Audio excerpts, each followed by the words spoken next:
Howdy, folks. I'm Jeff Gonzalez, former Navy SEAL, president of Trident Concepts, and the host of the Bulletproof Workshop, powered by AR15.com, where we discuss knowledge, skills, and ability to help bulletproof your everyday performance in whatever your field or passion. Welcome to Podcast 022. He started his Army career as an infantryman, then earning the title Ranger. Did a short stint as a correctional officer before returning to the Army. After graduating from his SFQ course as Special Forces engineer, he would move to the medical field, ultimately leaving the community to pursue his medical doctorate and become an Army physician. You may know him as the investigator from History Channel's Hunting Hitler. He recently released a book detailing how to optimize performance past your 40s called Honed, which you can see right here. He's an author, jiu-jitsu practitioner, intellectual old guy, IMDb talent page holder, and optimize the HK. He has optimized the HK contradiction. I say HK, the healer killer contradiction. Please welcome to the show, Dr. Mike Simpson. Thanks for having me, brother. How's it going? Really good, man. Good. Yeah. Well, I appreciate you coming on the show. I really am grateful that you could take the time to do that. And speaking of time, let's take a short little break to give our sponsors a little shout out. Folks, this show is sponsored by 1776 Insurance. We're talking about comprehensive firearms collection coverage. That also includes your accessories as well as knives. If you've got questions or you want to learn more, please visit 1776insurance.com. All right, and we're back. Well, again, Mike, I really appreciate you coming out here.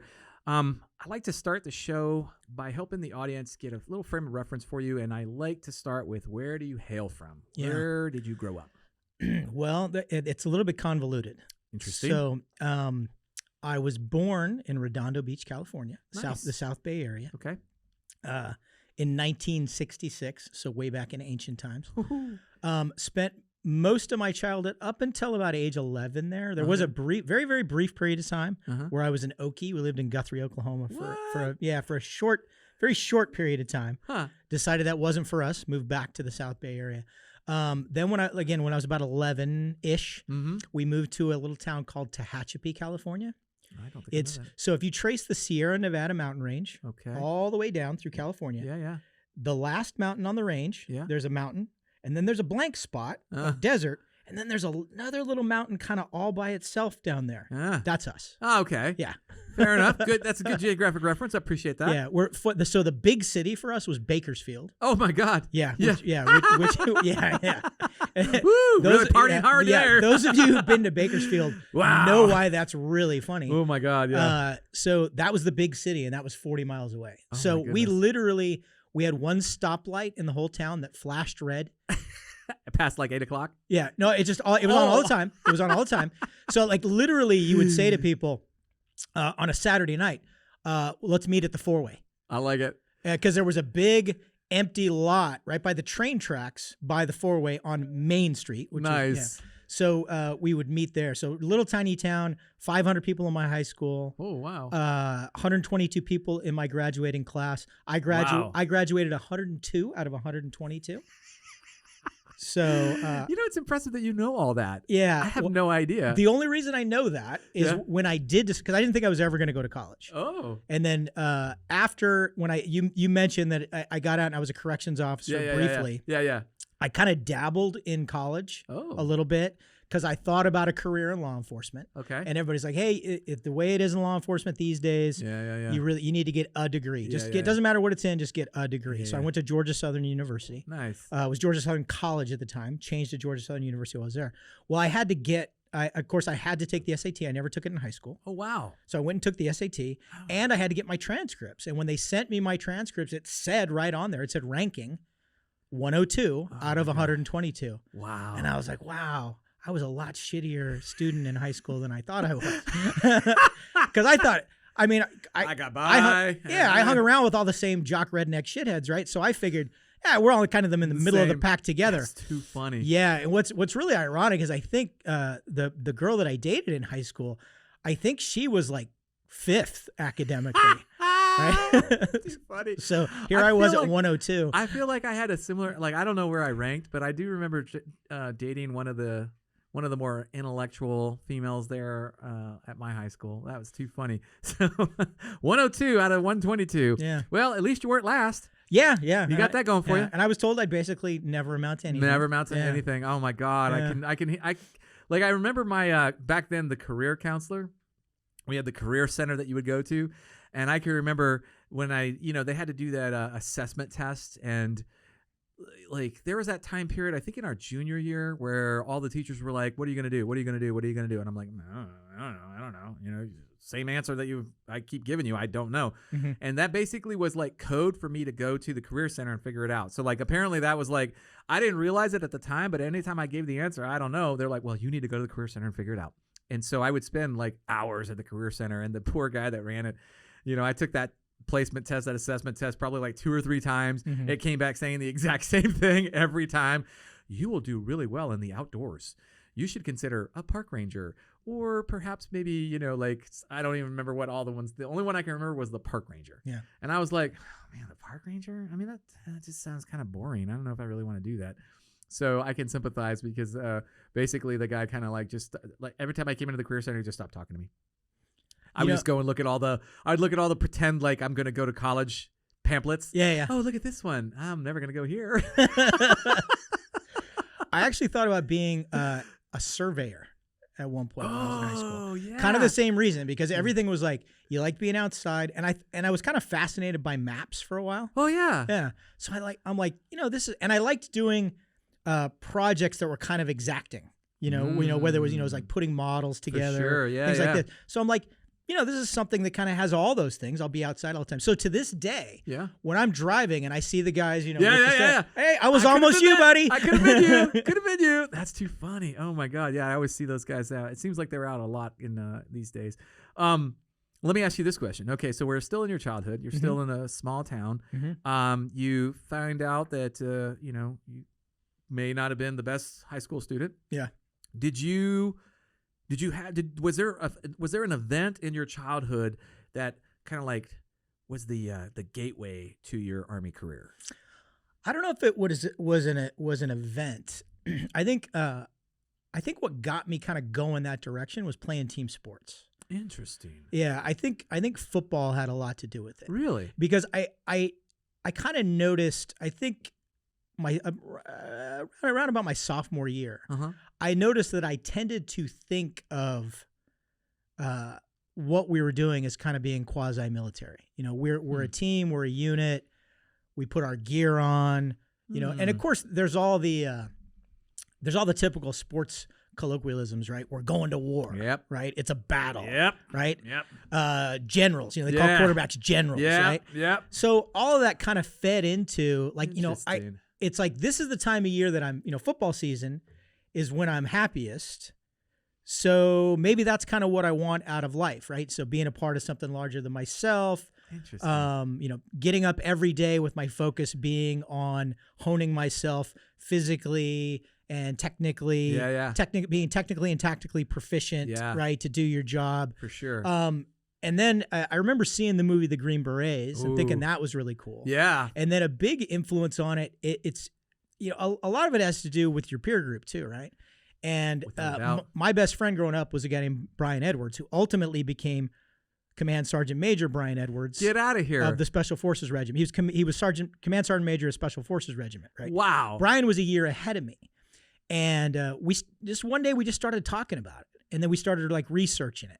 And then we started going to the recruiter together. And of course, he was a year ahead of me. So he got an SF contract. By the time it came time for me to sign up for delayed entry, that wasn't an option anymore. No. There was no such thing as an SF contract. But that sucks. 1 year? Yeah, I would say, team sports and having, because this was before the internet. I mean, it was really hard. You'd go to the library. It's like, do you have any books on Rangers? God. Do you have any books on paratroopers? Do you have any books on Green Berets? And I read a couple of books. This was the 80s. So kind of mentally and spiritually, we were still fighting Vietnam as a country. Right? Yeah, for sure. So every reference that Soldier of Fortune magazine, it was all about non-vets who'd gone on to be mercenaries or whatever. All the books that you could find out there. Yeah. Books like Everything We Had by Al Santoli. Nam was a really popular book for a while. Mission MIA. which ultimately became the movie Uncommon Valor, although they my rewrote it God. quite a bit. Yeah, there was Just talking about that the other day. Yeah, all of these kind of perpetuated that. And then I don't know. I think I'd have to look and see when Rambo came out. Ooh. It was either I want to say I saw that like my junior year. Yeah. But I was already thinking, I was already in that mindset. Yeah. I was already in that mindset that That's this so is what I wanted to do. interesting. So I remember, it's so funny that you mentioned there was no internet. The only way that you learned about this was through books. Mhm.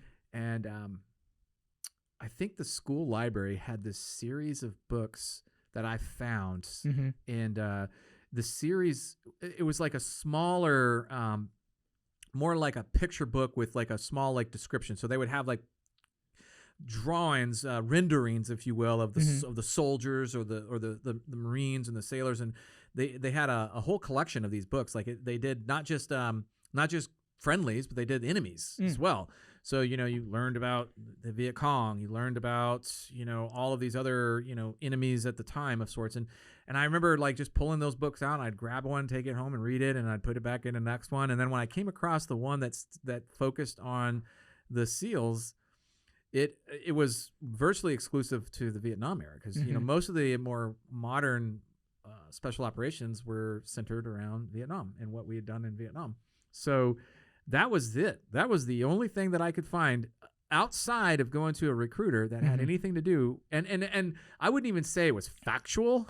It was just, it talked about it. Like it just brought up stuff, and it talked about like the various conflicts in Vietnam that they were participating in. So it was kind of cool. And in today's world, it's just like at your fingertips where you have like a ginormous encyclopedia that you can get all this information. So it's kind of funny to hear that you kind of did the same thing. It was just books, whatever you could find. Like I remember the recruiter had a single sheet pamphlet. Yeah, I remember those. That was it. Yeah, that was it. And they were incredibly vague. Yes. And the recruiter, depending on who you were talking to, he might not even have ever met a SEAL or Absolutely. a Green Beret or a So Ranger. true. Back then. So half of the shit he was telling you was wrong. Most likely. Yeah, Most he's like, likely. oh yeah, they do this and they do that, and then you find out, once you're 2 years into it, you're like, that guy was Didn't know. completely full of shit. Had absolutely. no idea what was going on. Not a clue. Yeah. All right, so team sports kind of paved the way for your military Yeah, career. I think so. And there was one other influence that good. I forgot to mention. What which is that? There was a police officer in my hometown named Chuck Patterson. Oh, wow. His name you probably don't know. You may or may not remember the name Bo Greitz. I don't think so. So Bo Greitz was a retired SF colonel. He made his name for himself, tried to run for office, tried to do some other stuff. He helped negotiate Randy Weaver's surrender at Ruby Ridge. Yes. Okay. Okay. Now that's where people typically have heard from Bo Greitz. Chuck Patterson was Bo Greitz's team sergeant in Vietnam. Wow. Wow. And so he had his house. I knew his kids were his stepson Mike was a year ahead of me, and his stepdaughter Leanne was a year or two younger than me. So they were both in my school, and I would go over to their house, and they had all of his memorabilia, right? His cool. plaques. He had cool. rubber duck AKs in the house, old. Awesome. He had not only the old-fashioned tiger stripe jungle fatigues like you're wearing, but also the old leopard spot that looked like the ones that look like duck hunter fatigues. Oh my god! Kind of like almost the Pacific War ones. Yeah, and typically those were what the Montagnards would wear. A lot of times, yeah. Yes. So he had all this stuff in his house, and I was so intrigued by all this stuff that he had. So that was a little bit of influence. He ended up right about the time of my senior year. Yeah. It was over on the news, all over all the news at the time, 83, 84 time frame. They went back into Vietnam and went into, I want to say into Cambodia, looking for MIAs. Because this was I do kind of remember that. This was back when there were all these legends that, hey, there's just like in the movie Uncommon Valor, which we talked about earlier, there were all these rumors that whether these camps over there, and they just never let them go. Yeah. So these guys actually went over there. A bunch of former military retired guys went over there and tried to find proof, and they ended up not finding anything. They wrote Chuck ultimately wrote a book about it that was published. Nice. But yeah, I'd say that was definitely a bit of an influence as well. That is nice. I mean, the formative years are kind of interesting to hear how how that influenced you and your decisions that you made? Like, like what what got you to where you are today?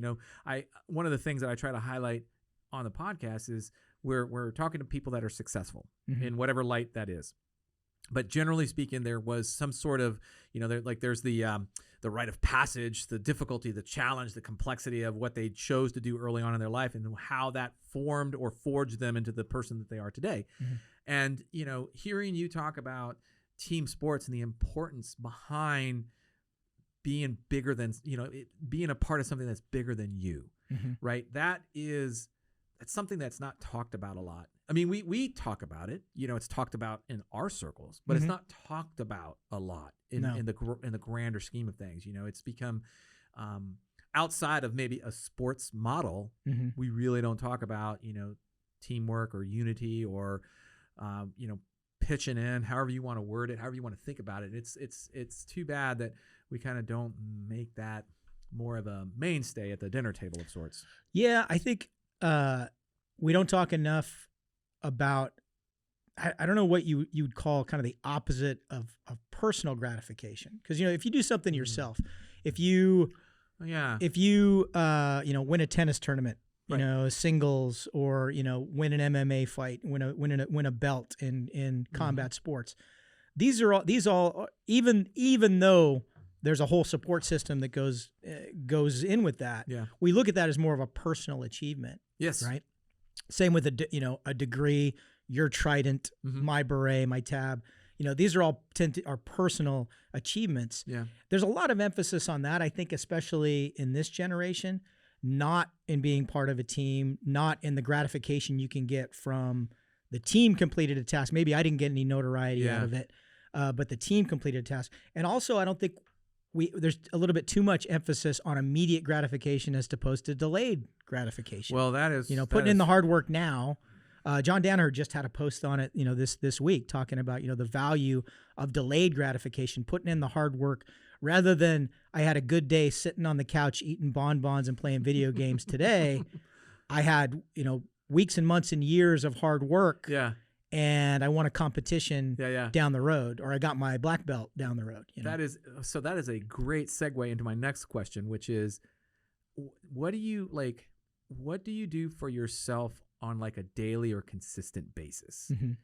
Like what, not like a secret or whatnot, but most people that I talk to, there is something that they do for themselves that is kind of like a mainstay. Like I might give up on a lot of other stuff, but this is something that's important to me that I do every day or frequently. What would it be for you? Working out is huge for me. Nice. Yeah. It's, just the time that I spend in the gym. I went from somebody that hated running to kind of finding a lot of inner peace. Yes. In long, going on, again, I love it. Hated running. I mean, you see, I'm built like a whiskey keg. I could have been cast as Gimli in Lord of the Rings easily. I'm not built. They say, dwarves, hey, we're great sprinters. We're wasted over open ground, right? That's me in a nutshell, right? I was never built to be a long distance runner. Yeah. But I got to a point in my SF career where I decided, I'm terrible at running. Yeah. So I'm just gonna have to run more to get better at it. And I started to really enjoy it. Yeah. I mean, I literally got to the point that in Panama, when I worked at the jungle school, it's like, I wake up at 3:00 in the morning. I can't really go back to sleep. I'm going to go on an 8-mile run. Yeah. I'm going to run down to the river and back. Oh my God. And I would just do that. Probably why I ended up having my hip replaced this year. There maybe. might be some who knows choices. Yeah. So, I'm not a big runner anymore. Yeah. But I still make it to the gym. I have a programmed workout for my coach 4 days a week. I tried 5 for a while. Yeah. It doesn't work because I need to have 1 day in the work week that's cleared for me.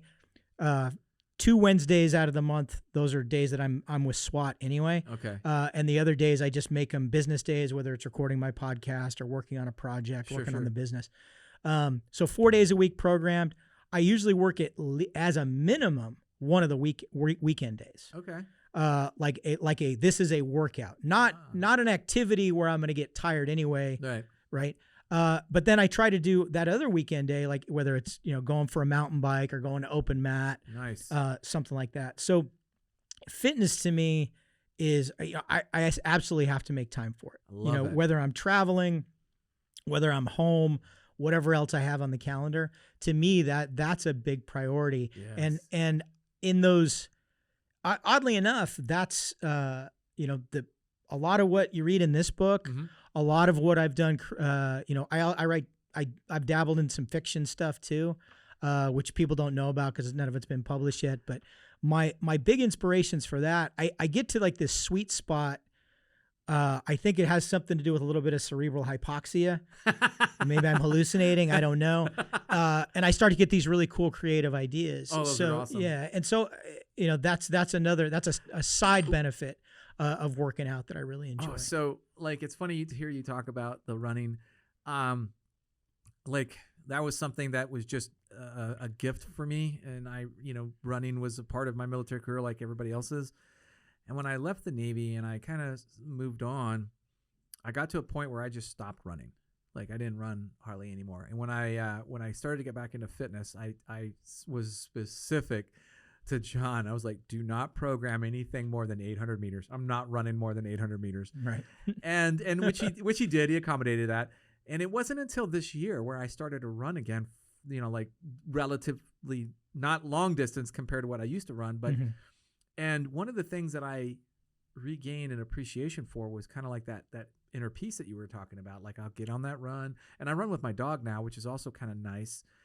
And I'll just kind of be in that like zone where it's like, I have these thoughts that just kind of float through my brain. Some people call it a flow state. I call it just inner peace, where I'm just like, I'm just like, I'm in a happy, good place in that mental state. But to get there, I have to do something physical. In this case, I think what it is, it's just that once I engage the feet moving, my part of my brain shuts off, and then another part turns on. Yeah. So I like hearing that that's something that you do for yourself on a regular basis. And we've heard all different types of responses. And, it's interesting because obviously fitness has been such a strong, kind of like a base for us in our military careers. Absolutely. You can't be in that game without having a let's just say an above average fitness kind of condition. What about a fond memory from your childhood? Fond memory from my childhood. Wow. I think I'm blessed in that I think I have more probably fond memories. Nice. Than bad memories. That's good. That's I didn't. There's not a lot of childhood emotional scars that I carry around. That's a plus, man. So a couple of them jump into my mind almost right away. Good. One is so, and this is a team sport, but an individual thing. I played football I played 5 years. We didn't call it Pop Warner in my hometown, but I played 1 year in middle school and then 4 years in high school. Gotcha. I was never a starter. Okay. The closest I came to being a starter was my sophomore year. I would rotate in quite a bit at middle linebacker. Nice. And then when I didn't get everybody else's growth spurt after that was when I knew I was never playing college ball. Yeah, right? you're done. But I had my sophomore year and it happened to be our homecoming game. And they were marching down the field. They were going to score. We were up by 1 touchdown, and they were going to score, potentially tie the game. Yep. And I intercepted on the, I think, 10-yard line. Oh my God. And turned us around, and we went down and scored again. So that's a real fond memory. I love hearing that. Yeah. It's like I'm living somewhat vicariously through my kids in the joys of being a child and growing up, and these fond memories and how they kind of impact us as we move forward. Like this sense of accomplishment, being able to forestall defeat, snatch defeat out of the, basically. And my biggest kind of takeaway from those moments is that they also kind of are moments that we try to replicate as we move forward, because they brought us so much joy. We try to repeat them in some way, shape, or form. So the next question has more to do with like the hardships, because being in the career path that you were in was not without hardships. And so what in your childhood or your young adult life kind of helped prepare you for those hardships? Because if with like those things come at you pretty fast and hard, and sometimes they can really sink the ship if you and not everybody has hardships growing up, so they just have to face them full barrel and deal with them. But what was kind of like some of the hardships that you dealt with in your childhood or young adult that set you up for success? Yeah, we had some financial hardships growing up. Yeah. There was initially my mom, up until I was 2 years old, my mom was a single mother. So I won't get into the whole backstory on my biological father, because we'd be here for 3 hours just talking about that. I'd have to charge you for services. Yeah, then. yeah, it would. Yeah, the couch. We'd have to roll out the couch here. So, suffice it to say that, for the first 2 years we lived with my grandmother. My mom raised me. Obviously I don't have a whole lot of memory of that. But then even when my stepdad, whose name I bear, who's my dad, he came into the picture. We weren't always doing that great, and we had inflation. I remember. People don't remember this. Inflation was so bad in the 70s. They had these stupid fucking buttons called WIN buttons. Did you ever hear about those? It stood for Whip Inflation Now. Oh, this was the master plan. Typical. You can see our government has not fucking progressed at all, ever. No. Right? So inflation's I'm surprised Biden hasn't come out with WIN buttons again, thinking it's a good idea. Because he probably was the one that did it back then. They were red. Yeah, because he was in office. He was in office then. They were red, and they had white letters that just said WIN. Whip Inflation Now. And this was their massive fucking plan for how we're gonna feel good. We're gonna rally the troops. We're just gonna make you feel good. Yeah, we're gonna whip inflate. We're gonna spend money on these stupid fucking red buttons. Right? That was their plan. I remember that. I remember the economy just being absolute shit. Yeah. This was coming out of Vietnam, which people still had a bad taste in their mouth about. Right. When we moved to Tehachapi, and weird irony, right? So my dad campaigned for Jimmy Carter. Get out of here. Yeah. So So I come from a pretty liberal family. Interesting. Actually. So my dad and my mom campaigned for Jimmy Carter. Wow. Jimmy Carter gets in office, and it's right at the exact time that my dad got transferred. My dad worked in the aviation industry, so he worked for a company called Saberliner that doesn't exist anymore. Oh, okay. They were a competitor with Learjet. Oh, okay. And then he got picked up by Rockwell International. Ooh. Got picked up for the B1 project. Whoa. As a planner, right? Yeah. So we move. We pick up, Beverly Hillbillies. We load everything up, right? We moved out in the sticks to this little town called Tehachapi. We get out there. Jimmy Carter cancels the B1 project. Oh. Right. So by executive order, he cancels the B1 project because they said his thought process being, well, now that we have cruise missiles, and all these ICBMs. Yeah. What do we need? We don't need a platform. Yeah. This isn't like the days when we had X number of B-52s in the air at all times with live nukes on them. Right? We don't have to do that anymore. So B1 gets canceled. Oh my God. So we were. Oh shit! What do you do? We just moved to a new place. We just bought a new house. Oh my God! Right, and we got nothing. So my stepdad, of course, being a hustler, went to work for my uncle, selling homes. Like got his, studied for his real estate license, and then he ended up getting picked up back by Rockwell to work on the shuttle project. No way. Yeah, and then when B1 came back, which I know, right? Yeah, so he went back to work on B1 for a while, and then back to shuttle again. But so there were some times when you don't know as a kid. You don't know. You don't pick up on that. Mom's in the kitchen clipping coupons. Yes, but you don't know that those coupons are the difference to whether we're eating onion soup or chicken this week. You don't know that. I knew growing up, so this is kind of funny. Growing up, I didn't think steak was good because we were so poor, all we could get was round steak. And my mom, bless her heart, is not a great cook anyway, so it was all broiled. Right? Oh!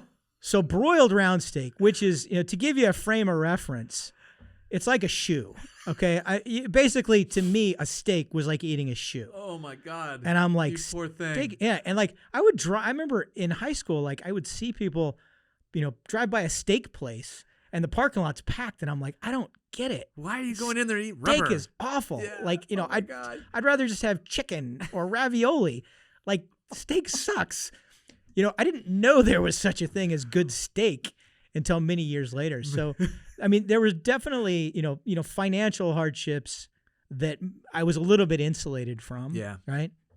The first time that I had to deal with, I remember dealing with death as a kid was actually in my high school years. My buddy Brian, who I mentioned earlier, he and I were both pretty close with his grandfather, his maternal grandfather.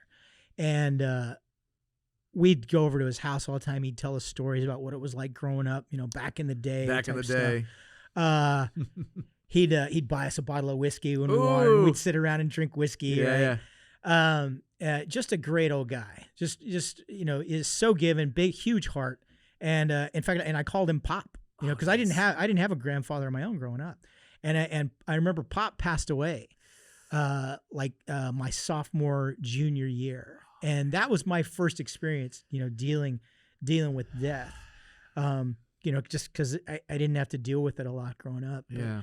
And there were some other things, we had some classmates pass away, Yeah. in a car wreck at one point. But I don't think there's anything that I can point to growing up that I'm like, this event that was just so terribly awful. Yeah. I spent, months learning to walk again, or, Right, or right. anything like that. Yeah. And knock on wood, I consider myself pretty blessed. I mean, there's been bumps and bruises throughout my life along the way. Yeah.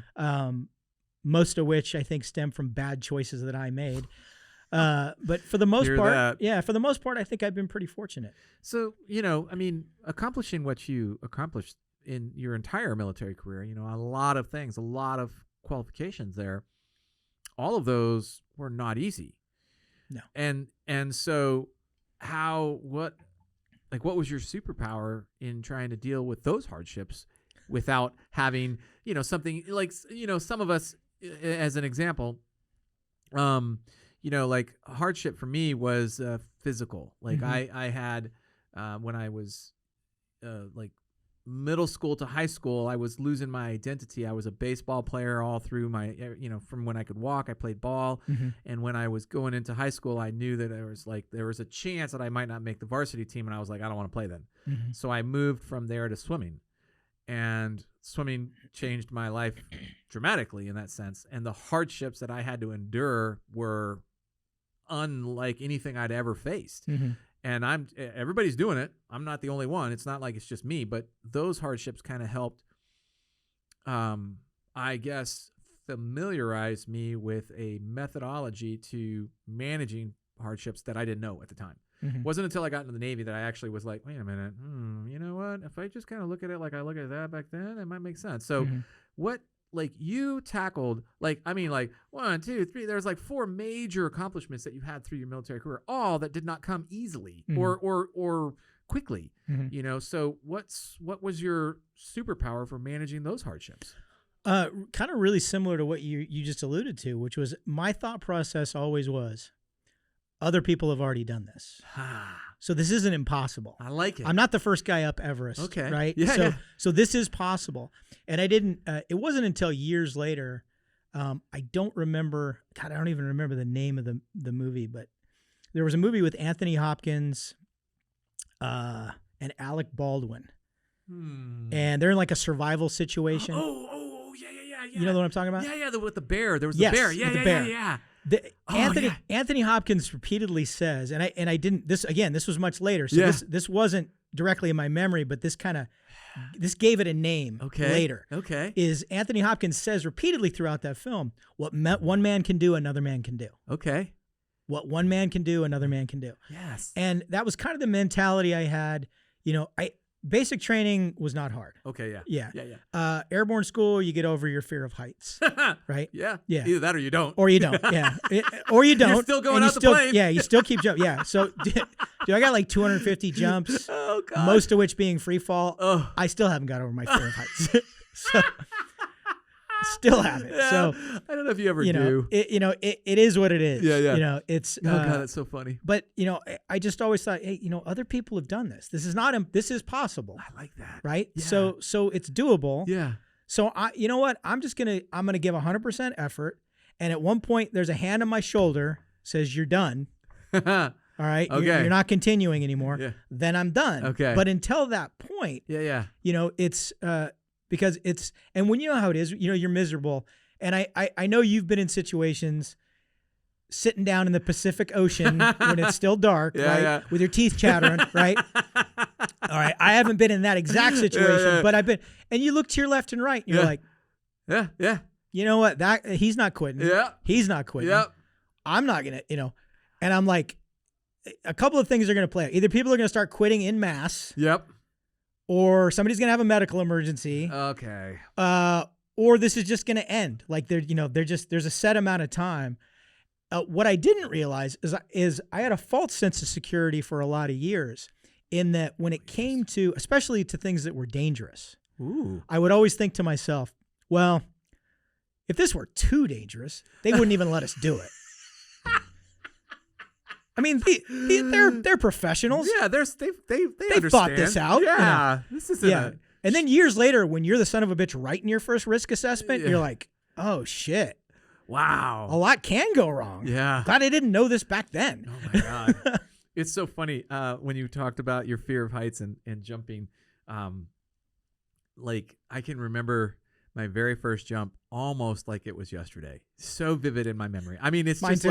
like I like and what's so funny when I love to tell this story is I'm the first jumper on the first stick. So was on the I. first pass. I wasn't first stick, first pass, but I had door position on my very first jump. So yeah. I was first jumper, first stick, first pass. And you go through ground week and you get all the stuff, and it it was helpful and whatnot, but it doesn't prepare you for really what it's going to be like when you're there.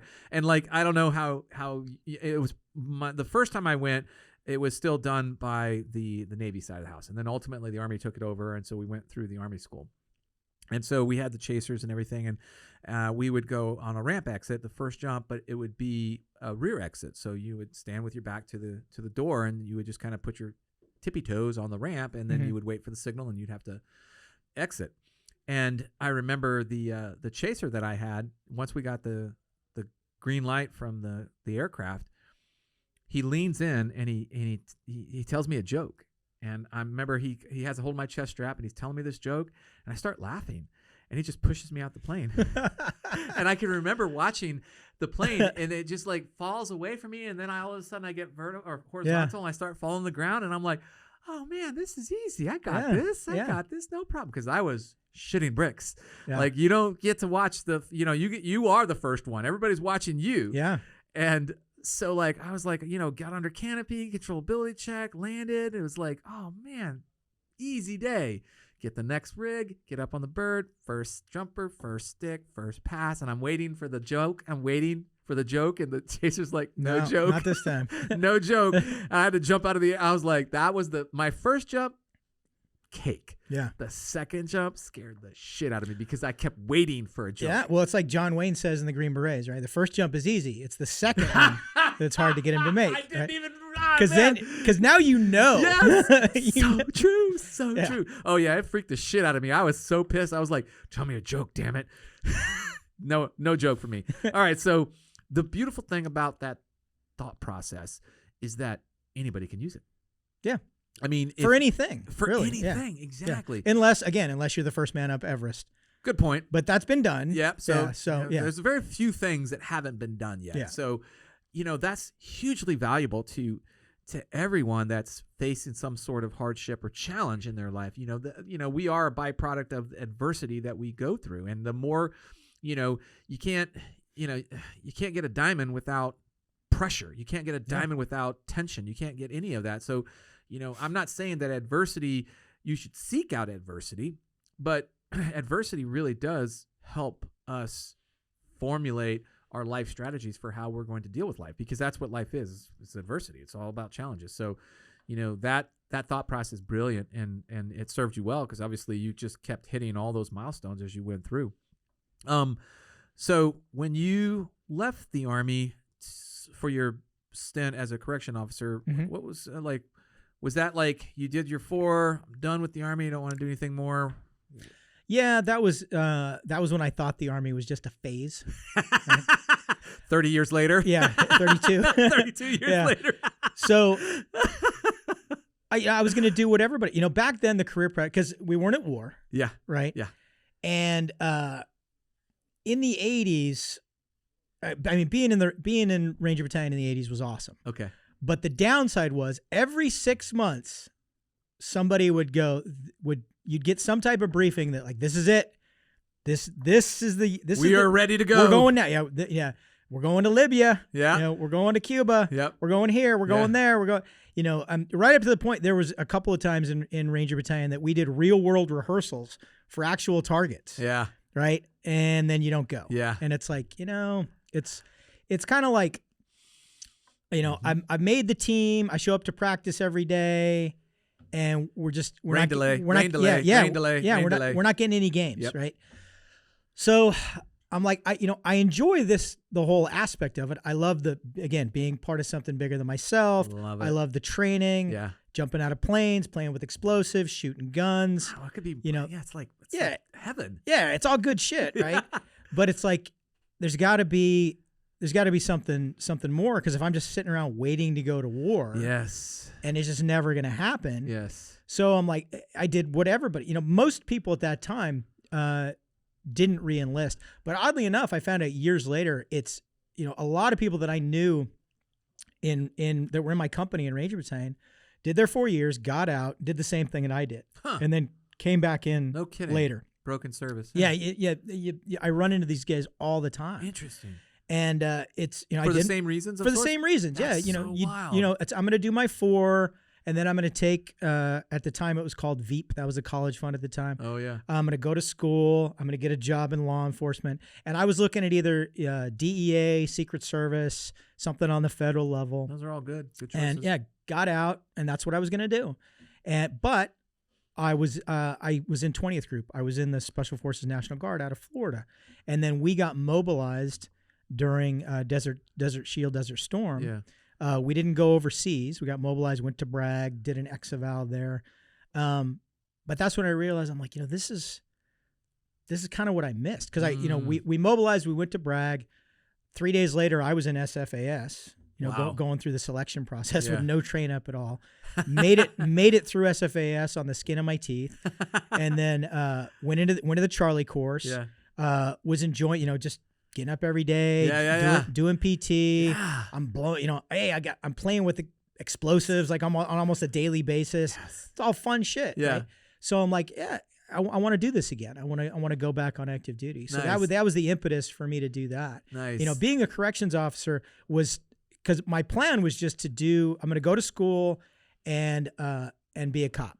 And I actually did all the paperwork, did the vetting process for Savannah PD. There were a few Rangers already on Savannah PD. Oh, nice. And then right after I finished everything, they went into a hiring freeze. Oh. Like, right, I got a letter in the mail. Hey, we got all your stuff. Yes, you're what we want, but we're in a hiring freeze right now. We don't know how long this is going to last. Jeez. So, and the corrections officer job, I worked in a Sam's Club for almost a year. Wow.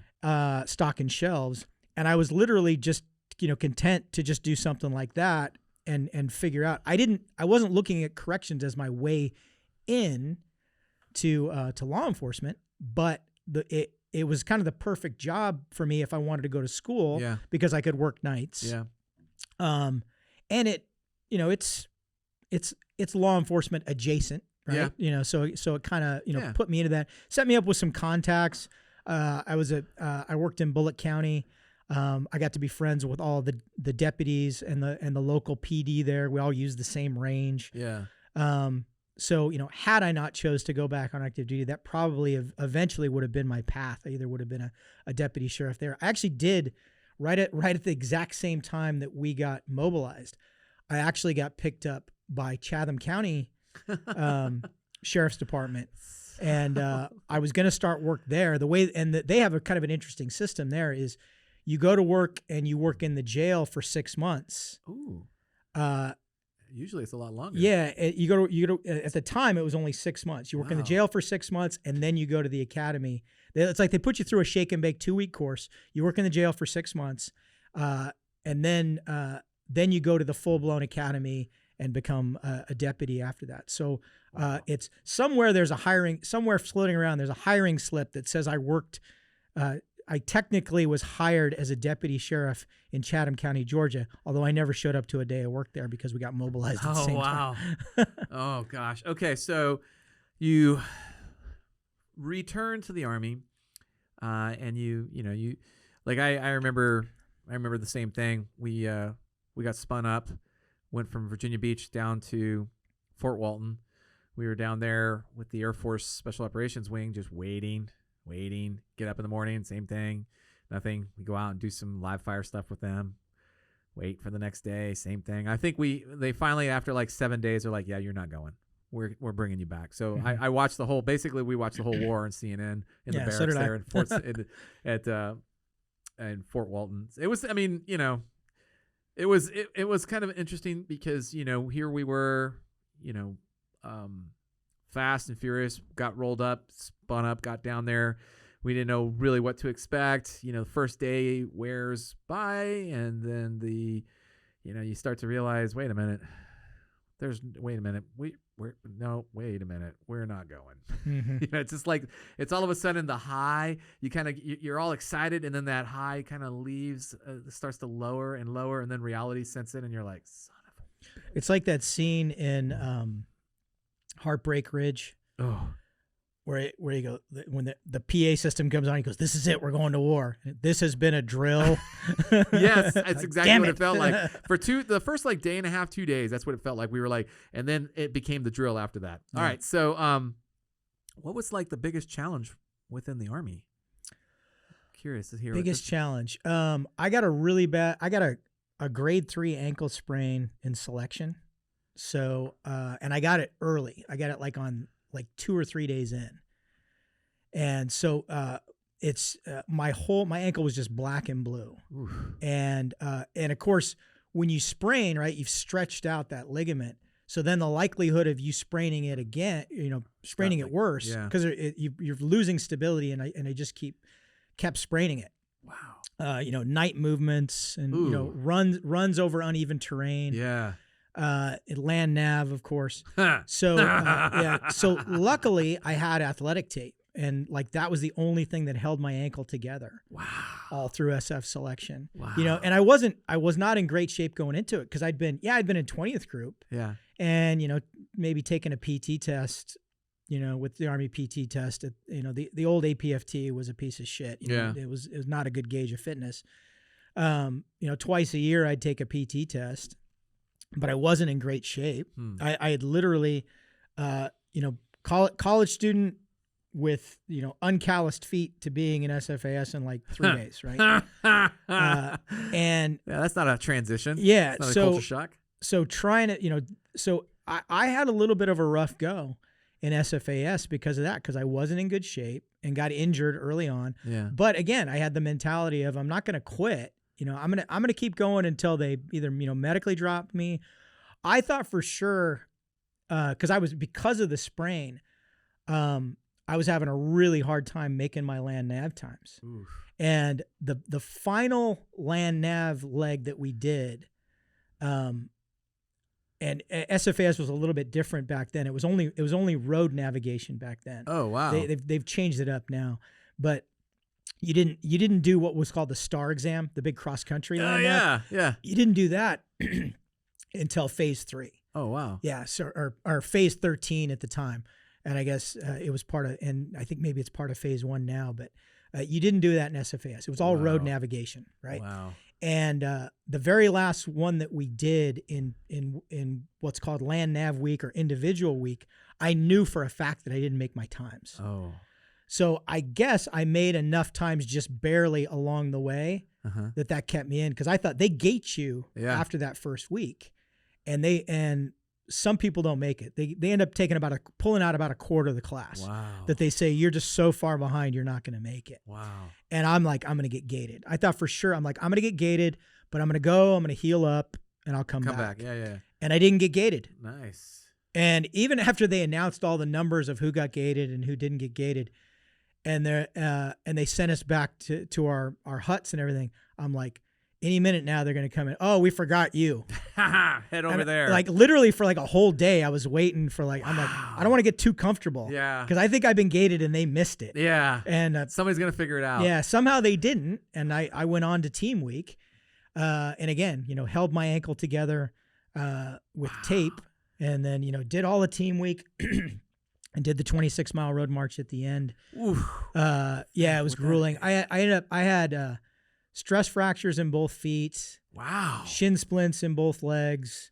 Plus the ankle that needed to heal up. Oh my God. And it's basically for like a week after SFAS, I was wearing flip-flops and elevating my feet like every chance I got, just to get it took like a week for the swelling to go down. Yeah. I remember I got very lucky. I on our land nav course, which is not in STT, which is at the team area, we were out in Fort Pickett, and you know how in the Virginia area, trees, I guess it's anywhere, trees that die, they fall over, but then the root kind of just decomposes. Mm-hmm. Yeah, the hyperextension hole. Oh yeah, yeah. Holy shit. Yeah. I got so fucking lucky because we're doing this thing with our rucks, and it's like a 3 or 4 day nav course, so everything you own is on your ruck or in your ruck. And I remember I'm looking down at the map, and my swim buddy is with me. He's slightly behind me, and he said all he saw was the pack just go forward, and my body curled at the knee area. Luckily what had happened was my foot went through that root, the tree stump. I didn't see it. I stepped right on it, but it was so rotten underneath that it shot backwards. So my knee didn't collapse, fold forward on itself. Wow. The foot, my boot, and everything got shoved back in there. It was so far in the root, and my face planted because that ruck just pushed me into the ground. Sure. Tim, my swim buddy, like he didn't want to do anything because he saw how bad it was, and I was like okay, I can't move my leg, so I don't know what's wrong, and I just don't want to do anything. So we had to get on the radio, get the comms going, and they brought out we were so deep into the woods, and I remember I felt so bad because they medevaced me out like I'm like, I think I can walk. It's nope. We're humping you out, and literally they had to like put me on one guy's shoulder for like about the first 100 meters until they can get the stretcher finally out there, and they put me on the stretcher and pulled me in, and I'm like, guys, I think I'm okay. I really do, but nope, I got the good news was we got out of the land nav course for like, I think the last day and a half, because that was like day one. So by the, it was a 3-day nav course. So by the time I get out, I have to go over to the medical center. They finally clear me. I get back. They get my ruck. We go back into the course. There's no way we're going to finish it. Obviously, Right. They just get out there and just start rucking. But my swim buddy said that what he heard the crunching. But what the crunching was the decomposed wood from the tree. But it sounded like a snap. Sounded like your knee joint pretty snapping. much. So, and I'm freaking out because he's freaking out. Yeah. I'm like, you think that I can't move it? I don't want to move it, But it was so stuck deep into that root underneath. It had literally gone down and in underneath the soil there, and like they were actually going to dig me out and everything, and like I'm like, let's everybody, maybe if I just wiggle it out, it'll come out or something like that. They're like, no, don't move. We don't want you to do anything. They like were trying to immobilize me and everything. I'm like, let me just try to move it a little bit.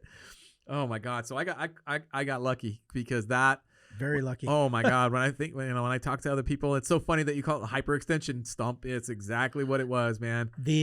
On the first night in SFAS, when you get out to McCall, they have you do an azimuth verification course. So it's not graded. It's just for those that don't know, so you have land nav courses, and then you have compass courses, which are a little bit different. So this is a compass course, and you start at a point, and it's like we're not giving you a grid to where you're going. Yeah. We're just telling you you're going to go on a 283 azimuth for 450 meters, right? And it's just to see, and basically you get to a road and there's posts, right? And it'll say A, B, C, D down the line, right? And whichever post you're in front of, you write that down. Yeah. And then when you get back, you're like, okay, because they usually have you do like 5 different legs. Yeah. And then you get back and you're like, here's what I got. And they're like, okay, you're veering one post to the right every time. Yeah. So that's for your own use. Yeah. So okay, I tend to drift to the right. Yeah. So if I ever come out and I don't know, oh wow, I'm right between. You favor left. I know that, I know that I've drifted to the right. Right. And because you're not navigating, you can't terrain associate, and it's pitch dark at night. Obviously, you're supposed to just be glued to your compass. Nice. Same problem. You're not looking where you're going. Yeah. And forest fires have been through there, so it burns them down. But like you say, the root system hole is still there. Yeah. And you go in and you hyperextend. Oh my God, every time. I probably went into 3 or 4 of them. I feel so lucky because like that ruck just took me down, and I didn't the only thing that saved me was the hole was deep enough that it just went directly behind me. Quick word from our sponsor. We've been working with the folks at 1776 for comprehensive insurance of our firearms collections, and I'm really happy with how things are going so far. And one of my concerns is with the amount of commuting that I do with my firearms collection. What happens should my vehicle be broken into or stolen with my firearms? And there's reason to have this concern because there's 800,000 vehicles stolen per year in America. So it's not, it's a little bit more common than we might think. What I mentioned earlier is that they have a comprehensive insurance plan, which is that they will cover your firearms stolen out of your vehicle, or should your vehicle be stolen, cover the firearms that were in the vehicle. So that's pretty reassuring in a sense. So I've mentioned this before, but the process to apply is pretty easy. Approval is pretty quick. They do not require you provide a itemization or serialized numbers. There's no appraisal or schedules that you have to provide. So really all you want to do is just make sure you have proof of ownership, and that's it. So if you want to learn more about the folks from 1776 and insuring your firearms collection, visit 1776insurance.com. All right. So when you decided, once you're in the SF community, what kind of prompted you to go towards the medical side? A few things. So I loved being an 18 Charlie. I loved being an SF engineer. Yeah. We never got enough explosives. So I can take that one of two ways, knowing the SF community, you guys blow up a lot of stuff. Yeah. So, there's the other side of that, we just don't blow up enough stuff. Yeah. It's like after the 20th time that it's like, okay, we're going out, we're doing a training mission. Yeah. Here's your wooden blocks that are your explosives. Okay. And I wasn't in a SIF or anything like that. So I wasn't a breacher. So I wasn't doing the really cool, sexy stuff. Yeah. I just wasn't getting enough explosives. But hey, people were always hurt, sick, everything else. The medic's always doing real work. Yeah. He's always doing his real job, all the time. Yeah. I want to do my real job. I like that. That, and I was always asking the medics questions about stuff. Hey, what's this? What's that? What is that? Why does it hurt when I pee? Yeah. Shit like that. Hey, can you take a look at this? That's what was I said the other day? Somebody said something like, this is the one thing you never want to hear. I said, yeah, that, and hey, doc, what's this thing on my balls? Those are the two things you never want to hear. I don't remember what the other one was. But the medic on my team was a guy named Rick Silva, and he goes, you totally should go to the medic course. He's like, you're really inquisitive. He goes, I've seen the way you approach problem solving and everything. He said, I think you're a natural for it. I think you'd really enjoy it. Yeah. And I'm like, I enjoy being a Charlie. I'm really liking it. And what ended up being that was one of those things I said, we'll see. We'll see what happens. Maybe if I don't make E7 on my first look, maybe I'll consider doing it or something like that. I don't know. Because at the time I was thinking, I'll be an 18 Charlie for a while. Eventually I'll go to ANOC O&I. I'll move up to be the intel sergeant on the team, and then maybe I'll go become a warrant officer.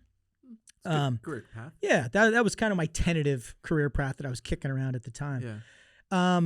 And then I went through a really messy divorce. Ooh. And I was in a really bad space mentally. Yeah. Really, really bad space mentally and emotionally. It was affecting me at work. Guys on the team were noticing it. It was nasty. And I said, you know what? I need to get out of this environment, and I need a complete change of scenery. And at the time, the first part of the SF Medic course was still at Fort Sam Houston. So it was a way for me to get the hell away from Fort Bragg, recalibrate myself, reinvent myself, and kind of start over. It's a long course too. Yeah. So I was at Fort Sam for a year. Yeah. Right. So there were two people in the company that were kind of pushing me to be a medic. Rick Silva, who was my team medic, and a guy named Pitts, who was a former medic and was working up on the B team. And I went to him. I said, Kevin, I think I'm ready to do this. And he goes, all right. He came back like an hour later, and he goes, I've already did your packet is done. Here's your report date. Wow. And I'm like, don't I have to fill stuff out and sign stuff? He goes, I did all that for you. I'm like, you signed my name. Yeah. He's like, it's done. Done. Yeah, done. Like I made the appropriate phone calls. Here's your report date. Oh my God. So I'm like, okay, cool. So, and I still had I wasn't going like right away. We ended up doing, this was in the 90s when we had the Cuban refugee crisis. We ended up going down to Panama for a few months to deal with that, nice. To set up some refugee camps and stuff. But then I came back, out processed, went to Fort Sam, and literally it was a way, again, I really did reinvent myself. Nice. Like I got my head on right. I put all that emotional stuff behind me, and I just immersed myself academically in the work. Great opportunity to do that. It's I graduated in the top 10, and I know that because the top 10 got their choices of clinical proficiency training sites. So I did real well, and I said, and what was weird for me was I wanted the mental challenge because everybody knew that the two mentally, academically, the two most difficult special forces MOSs are the medic and the commo guy. Mm-hmm. And I don't want to have jack shit to do with radios, right? To me, that's magic. I don't even understand it, right? So I love it, man. That's I'm the same way. Spirits and sunspots and oh God, roll a hard 19 and to see if you make commo, whatever. I don't want to deal with that. Yeah. So I'm like, I want the mental challenge, but I don't want to do that commo thing, and I don't want to learn Morse code. So I was enjoying all of the written tests and doing well on those and everything. And then we had our first hands-on trauma module. And during the first hands-on trauma module, they have you standing over in a little holding area with your aid bag and you're waiting. And they're getting your casualty all moulaged on the other side of the building, getting them all set up with all the fake blood and everything. And then they have your medical assistant. So I don't think they call them this anymore because it would be politically incorrect. But at the time, the guy who helped you, that was your simulated indigenous guy that could hand me that. Like you couldn't go, hey, give an IV. He couldn't do any complex tasks. Yeah. But he could hand you stuff. He would help you carry the patient, help you roll the patient, right? You could have him put pressure here. He could do stuff like that. They were called Haji. Right. I know. I can almost guarantee they're not called that anymore. Yeah. So your Haji would come running around the building and grab you. Oh yeah. And go, come on. And he would take you to your casualty. Nice. And you're running up to your simulated casualty, and as you're running up, you'd say, is there security? Yeah. Right?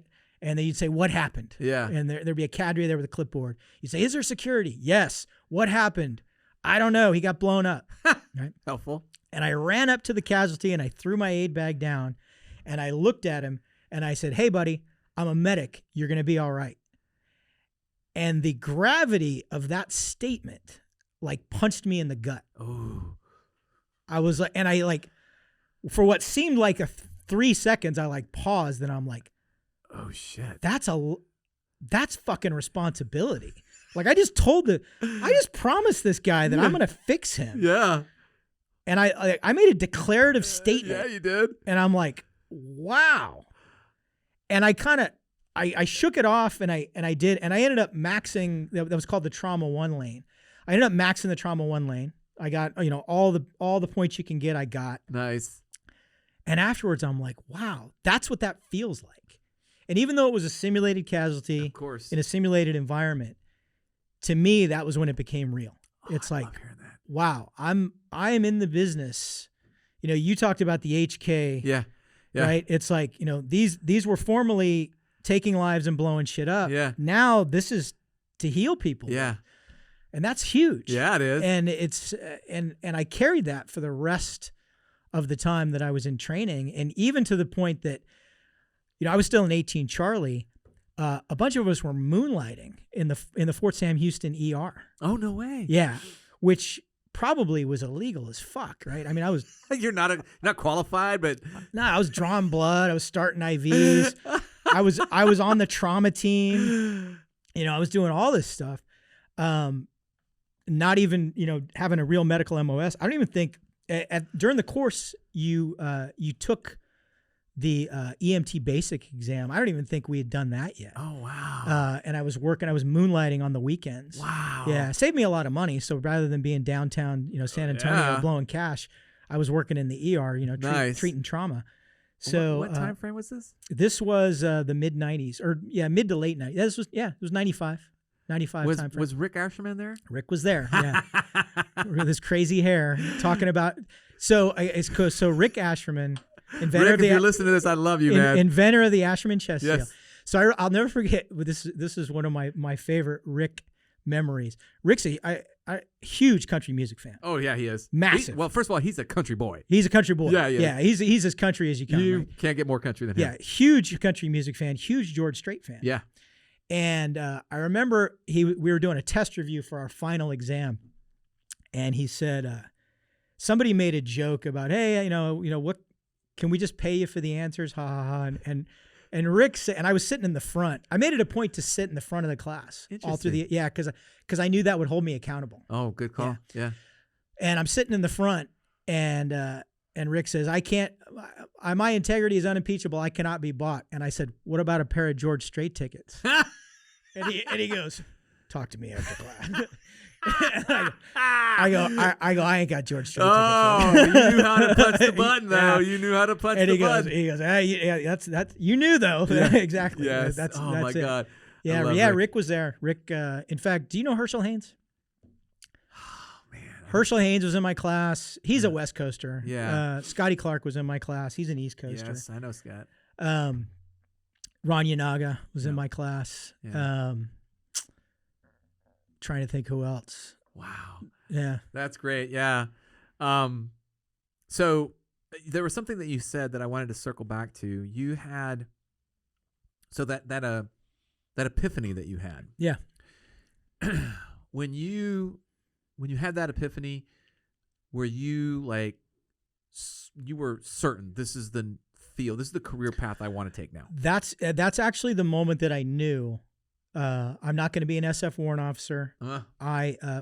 Eventually I'm either PA school was what I had my eye on. It's like, okay, everything's changed now. Yeah. And I even said, because back then you did the first part of your training at Fort Sam, and then you came to Bragg to do the med lab portion. Yeah. So I came back to Bragg and I went and I dropped in on my old company, and they're like, oh, like I said, I love it. In fact, I loved it so much I've decided that I'm going to do the medic thing for a few years, and then when I get to the point that they're dangling E8 in front of me, I'm probably going to go to PA school. Nice. Yeah. And because that's when I realized that it was a calling. Yeah. And that it spoke to me. There was another thing that I didn't mention before, that had a little bit to do with me going to the medic course, and played a big role in me eventually going to medical school, which was, I've always been of the thought process, if you're a member of a team, again, being part of something larger than yourself, you need to play to your strengths and the manner in which you can give the most to that team. Okay. So when I would look around on a team, There were always guys who could lift more than I could, who could run faster than I could. I could always pretty consistently shoot in, say, the top 3 of any ODA that I was on, but there were always guys who were a little bit better. There were always guys that were, there were certain things that they could do that was their strength, that was their talent. And once I figured out that I can do this whole medic thing, I can take care of sick people, I can fix people when they're hurt, I can fix people when they're shot or stabbed, that's really what I should be giving to the community, because that's where my strength. Yeah, would it be more fun to go to a SIF or go to a, go be on a sniper troop or be on an assault troop, or would it have been more fun to stay as an 18 Charlie and be a breacher? Yeah, those all would have been really fun things to do. Being a warrant officer and literally staying on an ODA until I retire, that would be a lot of fun. Yeah. Right. Because I love traveling in Central and South America. I loved everything about the life, skydiving for free and everything else. But it's like, you know what, the way that I can give the most to mission accomplishment, both within the soft community and on the larger scale of DOD wide, is if I can be a PA or even a physician and give back that way. Yeah.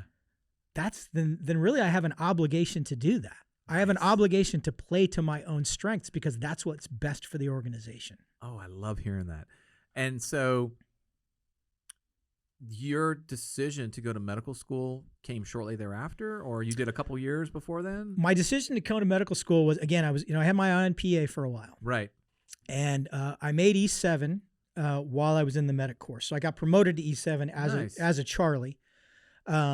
And then, came out of the course. So I came out of the course, I was technically already a senior medic, even though I was right out of the course, right?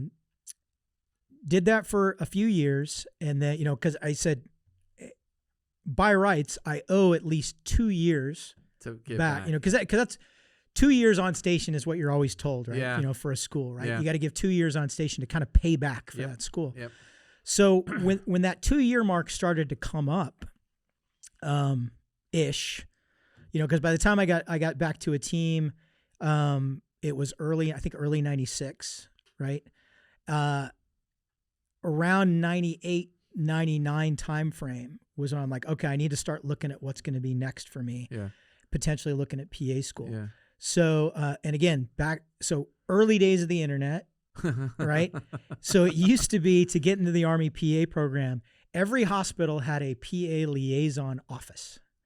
And you would go, and they would have a little box on the outside of that office with PA packets, hard copy PA packets that you would just grab and go home and fill out, right?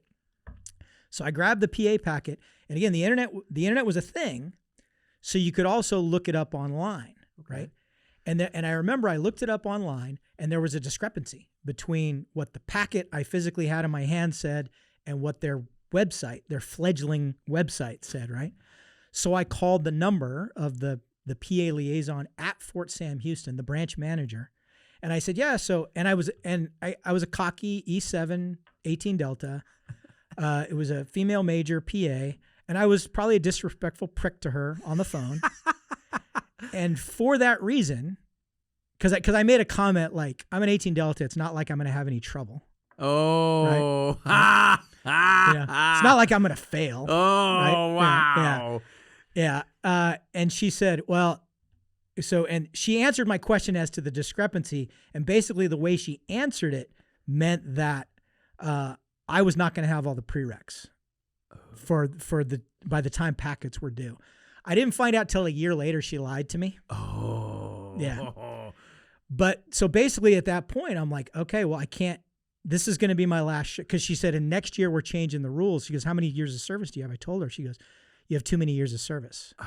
She said, we want to recruit young people that are going to do a lot of years. We've never had a PA general. Their goal is to someday have a PA general. Oh, wow. So we want people that are going to be around longer. So that's in the mid 90s, if you looked at who was getting picked up to go to PA school in the Army, they were all like E4s. They were all really young enlisted troops getting picked up to go. So the concept of an E7 SF medic getting picked up just wasn't going to happen. And there was a lot of, I won't go into it again because we could do a whole podcast on it, but PA branch decided they didn't like 18 deltas because we were cocky, like I proved, right? Also, we didn't stick around long because what happened is we already had a lot of years of service in, right? We already had clinical experience. So basically we would get out, try to come back to group, do a few years back at group, then retire at 20 and get a high paying job working in a clinic somewhere or working in a hospital somewhere, right? That's not what they wanted. They wanted people with longevity that were going to stick around. Nice. And that's what they were gearing it towards. So my PA dreams were smashed, right? And I had already started going to Campbell University to get some of my prereqs out of the way. Okay. And Herschel Haynes, Navy SEAL, West Coaster. I go over to Herschel's house for a beer. We're having a barbecue, and I'm like, I can't go to PA school, man. I'm fucking crushed. He's like, go to medical school. I'm like, can't fucking go to. What are you talking about, dude? Go to medical school. So at the time, I was in my mid-30s. Oh god. Right. I'm like, I got 15 years of service. I'm in my mid-30s. There's no fucking way I can go to medical school. He goes, yep, yeah, you can. You can get an age waiver. We've already figured out. He goes, HPSB, they don't even care, right? The Health Professional Scholarship. So go to a civilian school. He goes, USIS, you can just get an age waiver. He goes, we got it all figured out. He goes, we've already got Campbell to agree to do a pre-med track. Campbell University they have a medical school now. At the time, they didn't even have a pre-med track. Wow. So they set it up literally just for the 18 deltas. Oh, wow. Yeah, it was a Bachelor of Health Science program where I got 60 resident hours applied to they basically gave me college credit for all the 18 Delta course. Oh, wow. Yeah. So shout out to Campbell University. I wouldn't be a physician today if it wasn't for Campbell University. Go Camels. And I'm like, this is nuts, man. And he goes, no, we've already looked into it. A bunch of us are doing it. And there were like 5 of us that started out. Me, Herschel, and a few other guys were like, we're doing this, right? Huh. By the time we got to Organic Chemistry 2, we were down to 3 people. Ooh. By the time we got to studying for the MCAT, we were down to 2 people. A month prior to the MCAT, the last guy that was in it with me, he goes, hey, dude, I got family issues. This ain't for me. Best of luck to you. Wow. So the day that I went in and took the MCAT, which is the test you had, it's like the SAT for medical school. Yeah. I was it. You were alone. I was the last one. Yeah. I was the lone survivor. Wow. Right? So went in there, took the MCAT, squeaked by on the MCAT. It was not. That's one of the hardest days of my life. Oh, really? Because it's a fucking arduously long written test in these incredibly long blocks. And it's just the MCAT just sucks. It's there's a lot of things I would do again. SEER school and the MCAT are 2 that I would not. Okay, I would not do either one of those again if you paid me. Oh God! So I took the MCAT and finished everything up and started my application process and got it. I got accepted. I matched at UTHSC San Antonio to go to med school there. That was where I matched in the Texas match. And then ultimately I got USIS, which is the DOD school. Nice. Where they pay you to go to school. Yeah. So that was the better choice, obviously. Yeah, for sure. Oh, wow. All right. So MCAT bad. Everything else good. Yeah. So about what time frame was that? It was like... That was, so I was in the application process when 9/11 happened. Oh, wow. Because I was in my one and only deployment. I was in E7. My team sergeant hurt his back a week out. I ended up deploying as the team sergeant to LaRondia, Colombia. And we were in LaRondia, and I already had applications out. Everything was done. In fact, I was using the SAT phone to call and check on application status of stuff, right? And that's when 9/11 happened. So this was 2001 time frame. Wow. All right, so your military track now changes very significantly. Yeah. Going to medical school is not like going to 18 Delta. No. It's a little bit different. Little bit. Yeah. And what was life like in that time period? I mean, that was kind of a culture shock of sorts. It was. I think maybe it was a little bit easier because I went to a military medical school. Okay. So, going to USIS, you wore Monday, Tuesday, Wednesday, you wore Class Bs. And Thursday, Friday, you wore BDUs to class. That ended up changing at one point because they were. It was a little bit sketchy as to why, but again, this was, I matriculated. It was already a year post 9/11. There was somebody pushed something forward because I guess when 9/11 happened, they actually mobilized a large group of medical students and helicoptered them over to the Pentagon to work with stabilization and triage. And I don't know what it was. Oh, you know what it was? It was basically once the ground war kicked off in earnest in Iraq, there was kind of they raised the DEFCON, and they're like, and so they wanted us in BDUs every day, kind of in case something similar. If there's a domestic terrorist event, we don't want plucking you out. Yeah, if we got to take you over there, we'd rather have you in fatigues for sure than in Class B uniform. No right? doubt. Yeah. But it was, I was getting paid as a second lieutenant. I was getting, a housing allowance, everything else. I lived in Rockville, Maryland. Nice. It was a really different academic, and because again, I went to Georgia Southern for a while where I kind of dabbled in undergraduate. When I went to Campbell, I was going to night school. I didn't realize at the time I did 3 years of college in a year and a half at night school. Wow. With a 4.0. Wow. yeah. Just to pat myself on the back. From 102 to 4.0. Yeah. So nice. Yeah, I graduated Sumo when I graduated from wow. Yeah, from Campbell. But and it's funny because when I interviewed for med school, one of the professors that interviewed me said, he goes, to me, the most important thing on your resume is that you did 3 years of college in a year and a half, because that tells me you can do the work. That tells me you can shoulder the academic load. Nice. And I didn't realize how foreshadowing that was, because I thought I had done academics. And then I got to med school and I'm like, holy shit. Like this is, we always talk about drinking out of the fire hose. Yeah. So this is drinking out of, those big water nozzles that they have on the launch pad for the space shuttle. Yeah.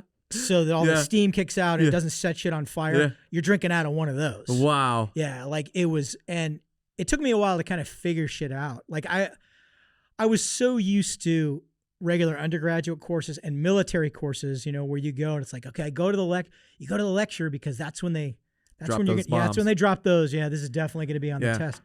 Yep. No, in med school, you don't even fucking go. You don't bother. Lectures are a complete waste of your time. Wow. Complete waste of your time. Wow. Yeah. So once I stopped going to lectures, things got a lot easier. My time management was easier. Oh, good. I was better rested. I was making breakfast for my son every day. Nice. Like things were a lot different. Wow. At that point. But definitely, year one is ramping you up for year two. And then year two is just, if you look at the academic load in your second year of med school, between pathology, microbiology, immunology, everything else, it is intense. Yeah. So the academic years beat me down pretty good. Yeah. Once we got into the clinical years 3 and 4, I'd seen patients before. I ran my own clinic in Bolivia for 6 months. Yeah. I'd worked in an Indian hospital on the reservation in Gallup, New Mexico. I'd worked in clinics at Fort Bragg. See him, grabbing a chart, looking at what's wrong, knowing the appropriate questions to ask, the appropriate labs to order. That was all old hat for me. I could do that, no problem. So the last 2 years, it was like, okay, I'm just seeing patients. All I got to do is see patients. Yeah. I can do that. Yeah. So it's, I went from being the guy who was kind of struggling in the class the first 2 years to, all right, I just got to go to work. This is like having a job. This is like having the job that I'm going to have when I graduate. This isn't all that challenging. Interesting. So the prep work, if you will, through the actual hands-on stuff that you had done prior really was the kind of like the ace up your sleeve. Yeah. Yeah. Being able to being able to go in and like, hey, this patient needs an IV. All right, I started an IV. That's, so it's what's next? Yeah, it's all right. I've already done the physical exam and documented it, and this is what I think. And already having a plan. Yeah, like this is what I think we should. These are the tests that I think we should run. This is my tentative diagnosis. Yeah, and they're like, oh wow, we're not used to that from medical students. Usually it's like medical students, especially You're showing up everybody, in other words. A third-year medical student is like your puppy. It's like, I stop looking at my finger, look at what I'm pointing at. Right? That's that's a good one. So you get done with medical school, and did you have a choice in what you were going to do after that? Yeah. So I knew before I even ever started day one of medical school that it was either going to be family medicine or emergency medicine. Okay. And I was probably 60-40. 60 emergency, 40 family going in. By the time I was about a third of the way through my third year, I was 75 or 80-20 emergency medicine. And a lot of that had to do with what I was hearing back from people, because I was still in touch with guys back on the team. Yeah. I had a former CAG medic in my class. There was another one who was the year behind us. So hearing what they were saying, communicating with guys in group, guys in Ranger Regiment, guys throughout the soft community, it was, we're at war. Yeah. We need emergency medicine. Yeah. Okay. We don't need a physician. We don't need a battalion surgeon who has done less chest tubes than every medic in that battalion. That's not what we need. Doing a pap smear and being able to deliver a baby, hey, good on you. Yeah. Not what we need right now. Yeah. So you need to be going into emergency medicine. So, nice. And by the time interview season was kind of coming up, I was already locked in, and I did interview with one family medicine program as like my fourth rank. Yeah. But I knew emergency medicine is what I wanted. Interesting. All right. So you go down the emergency medicine path. That takes you back into the community, though. Yeah, and that's what I wanted. Yeah. That's what I wanted from the beginning. Yeah, and I like, one of the things I thought was really cool was recognition for actually treatment in combat, medical treatment in combat, which obviously all the medics have it, but at your level, at that level, that's not very often something that you see. Yeah, and I talk about it a little bit in the book. There was a conversation that I had when I went on my very last deployment, which was to Ecuador on a team. We got a visit from the group command staff, and the group commander, who I'd never met. I think we were gone when they had the change of command, so I never even met him, and I do not recall his name. But the battalion sergeant major runs over. He says, "Hey, group commander's here. Wants to meet you. He heard you're going to medical school. As soon as we get back from this trip, he wants to meet you." Huh. So he comes over, he pulls me aside, and he goes, "Hey, I think that's awesome. I love to see people progressing like that." And he goes, "Can you promise me to come back to the community?" Because he said the problem that we have with doctors is they come here, they don't know which way is up. They don't really know what we do. They don't know what 18 deltas do. They don't understand the operational environment. And by the time we get them trained up, they're gone. Yeah. He said, we need somebody who comes in on day one and knows what the 18 deltas do, knows what the 18 deltas need, knows what the ODAs need, knows what the community needs. And I said, "Sir, done deal, sir. That's my plan. I don't want to do a string of fellowships. I don't want an academic assignment somewhere. I don't want to, go to Hawaii or Germany or anything like that. I want to come back to the soft community because there's a war on." Yeah. And I'm assuming it's still going to be on, when I graduate. He goes, "Oh, it is." Because I actually almost delayed. When I got accepted, I was going to defer. And my company sergeant major said, he goes, this is not a 6-month conflict. Yeah. This is not a low intensity conflict. Yeah. He said, this is going to be going on for a while. He said, don't burn that bridge. He said, cross that bridge and then come back. Nice. And so that was my plan all along, was I'm coming back to the soft community. And all the people that talked about, oh, I want to get assigned here, I want to get assigned there. It's like, I'm going to go back to the mothership. Yep. I want to go back to Bragg. And then when I was in residency and I started getting job offers, one of the job offers that I got from the SF command surgeon was, he goes, he called me up and he goes, "All right, I got 2 sweet deals for you." Uh-oh. He goes, you can go back to your old battalion, or you can go to 2nd Battalion, 7th Group. And he goes, and the cool thing is you won't even have to go to Bragg because they're moving to Florida. This is when they were moving 7th Group to Florida. He goes, they're going to be the first. And I go, when did they when are they scheduled to deploy? He goes, they just got back. And I said, so when are they scheduled to go again? And he goes, you probably would miss that. And I go, okay. Not going there. Not going there. Yeah. And he goes, all right. He goes, how about this? Okinawa. and I said, when are they scheduled to deploy? He goes, Never. They're deployed right now. Oh. So you'll get there. They'll just be getting back. I said, same answer. Not going. Oh. And he goes, you know, you're the only person in the history of DOD to turn down Okinawa.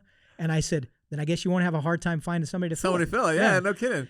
And he goes, all right. So he called me with a couple more, and I didn't know. I had a couple of things spinning, but nothing was really grabbing me. And then I think this goes into probably what the next question you were going to ask is. I was home after a night shift, and I was just falling asleep, and my phone rang, and it said unknown number or blocked number or something like that. And typically I would have just let that go to voicemail, but something told me to answer it, and I answered it, and it was my old battalion surgeon, and he was assigned to JSOC, and he said, do you know where I work now? I said, yep. And he said, you want to come work here? You get out of residency. I said, yep. And he goes, okay, you're going to get a call in about 10 minutes. And he hung up. And 10 minutes later, a guy called, and he goes, I need your standard name line, your social. I'm going to cut you orders. I'm going to get them in the mail right now. He goes, you'll have them in a couple of days. And he goes, you're going to fly out here for basically 2 days TDY. And I had my schedule in front of me. And I said, we planned out the dates. And he goes, okay. And I was so excited by this opportunity, I couldn't even sleep. And I took a shower, got dressed, drove into the hospital. And it was a Thursday or a Friday. I don't remember which. But and there just happened to be 2 of my staff physicians that were working were alumnists of the unit that I was going to, right? The Joint Medical Augmentation Unit. So I walk in and I go, hey, I think I'm interviewing for the unit next month. And I'm like, yes, that's awesome. Yeah. So I went like a month later and interviewed, and they didn't make me wait. They told me at the conclusion of the interview, so you are being selected to come to the unit. So with probably about a half a year left in being in residency, I had my job locked down and I knew where I was going. So, wow. Yeah. Okay, that's pretty awesome, actually. It does sound like a very fortuitous path that kind of was in front of you at that point. Yeah. It does. So how was time at the unit? Best 6 years of my life. Wow. You know, it's, you know, some might think that, well, after being an operator, that, you know, that's going to be kind of a downgrade for you because now you're in support. But because of the people that I got to support, and remember too that I knew what I was getting into because I said I'm going to do this. Yeah. So I can support that guy. Yeah. You know, so you know that guy the guy who skated through OTC and was like, you know, broke every record known to man and everything else. Those are the guys that I wanted to support because I knew I was never going to be that guy. Right? That's not where my strengths were. Yeah. So this is where my strengths were. This is how I could best support them. So, you know, I understood when I was working alongside Ranger medics, you know, even though I was never a Ranger medic, I was a Ranger and then later a medic. So I understood. Yeah. I understood the mission. I understood what they were doing. Yeah. When I was working alongside DS medics from one of the tier units, you know, from one of the SMUs, I understood what their mission was and how that I could help augment that. And I really liked the idea of I want when that guy stacks up on a door, I don't want his thought to be, what if I get fucked up? Yeah. Is there anybody who can take care of me? I want that to be out of his mind completely. I want him to concentrate on blowing shit up and killing bad guys and having that peace of mind that if you get fucked up, I'm there. Yeah. Right? Me and your medic, we're here and we're going to take care of you and we're going to patch you up. We're going to put you back together. It's huge. You know, and to me, that's vitally important. Oh, I can tell you it's hugely important on the flip side, on the other end, just knowing that, that I'm not saying that allows us to cash, an open-ended check, but it does give you that kind of warm and fuzzy. Yeah. It's huge. It's so huge. I said this to a psychologist when I was doing my psychiatry rotation. Yeah. In Hawaii, and rough tour, by the way.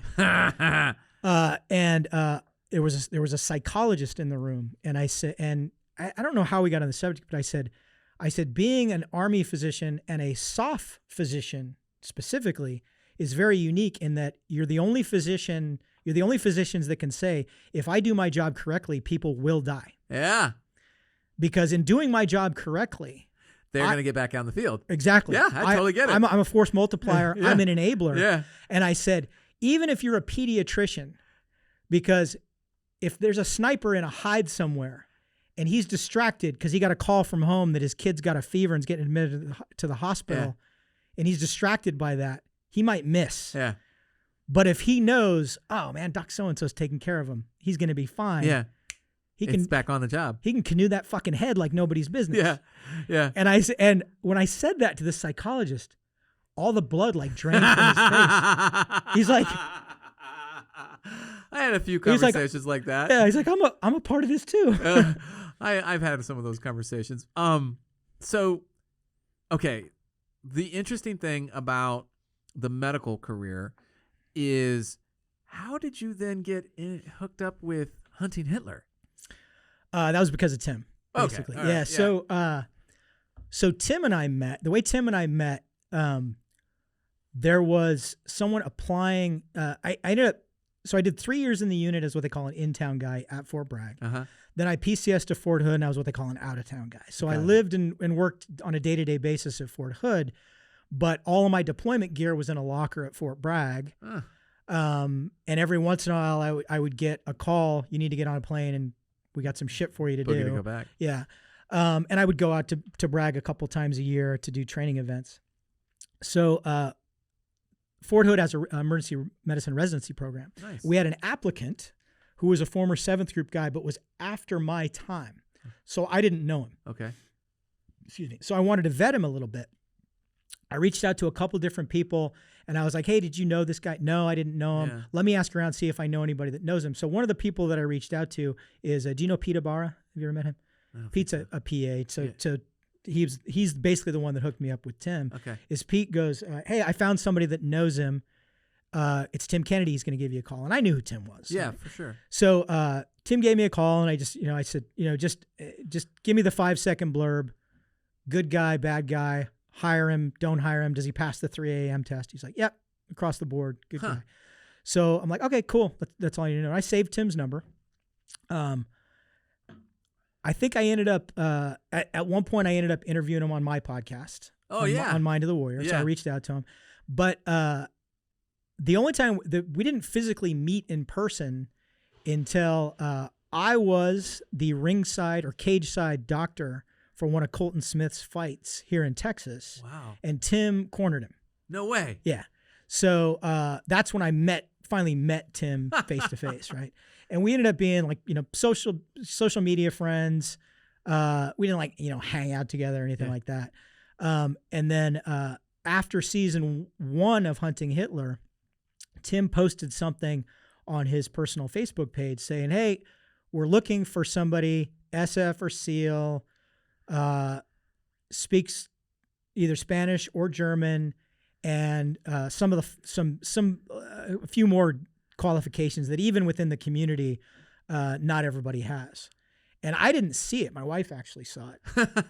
And so I texted Tim. I said, hey, I meet all those requirements. What are you looking for? I was still on active duty. Oh, wow. And he said, do you have a resume? And I'm like, yeah.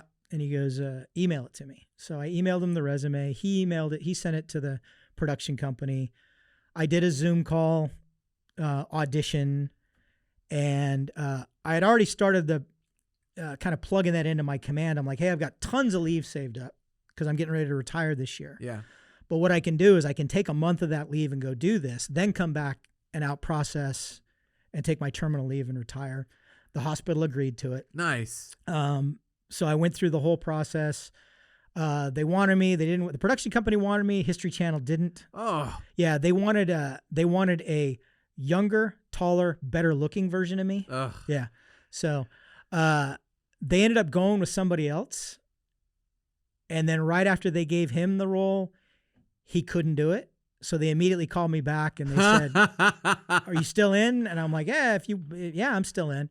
So that's how I ended up doing it. So, No kidding. Yeah, and I got hired originally to do 3 episodes in season 2. Yeah. I ended up doing 5. Wow. Yeah, so we did 1, and after like the second day of shooting, the director pulled me aside. He goes, "Hey, we were in Spain." Oh, wow. He goes, "You want to go to South America and hang out with Tim?" I go, "Yeah, sure." And he goes, "All right." He goes, I'm gonna call back to LA and see if we can make that happen." He goes, "You're only supposed to do the 3 episodes here, but I'd like you in the final 2 episodes, including the finale." Nice. Yeah, so I ended up doing that, and then of course they picked me up for season 3 as well. Nice. Yeah. How was that? It was fun. Yeah. It was fun, and A it little was different. a little different, and it was, it's a little bit tongue in cheek. People make sport of it. Yeah. Hitler, hunting Hitler. Did you find Hitler? Ha ha ha. Was he near Hoffa? Yeah, exactly. But and Tim and I had multiple conversations about this along the way. It's like, but we're exposing, regardless of where Hitler died or didn't die, we're exposing that his ideology made it out. Yeah. And flourished. Yeah. And took root places. Yeah. And that shit's still going on. And people that are direct descendants of that are still reaping the benefits of that. Yeah. And it's important to talk about. When you walk through a cemetery in Uruguay, and there are headstones with the Iron Cross on them, celebrating this guy's time, fighting for the Third Reich, shit like that, and meeting direct descendants, and the whole thing, Colonia Dignidad, which was the finale of season 3, and all the terrible atrocities that took place there, which was, a direct, literally like a transplant of, concentration camp type mentality, going on in this hemisphere, in the Western Hemisphere. So the fact that we got to expose that, to me, I think, was really important, and the experience of seeing what goes into that, it's ruined docu-reality TV for me forever. Really? Yeah. So because it's you saw behind the curtain. Because every time I see somebody who's framed just perfect, and says like the line, the bum bum bum line that they cut to commercial, I see that and I go, he said that 8 times. Yeah. Oh yeah. Yeah. Oh yeah. Oh yeah.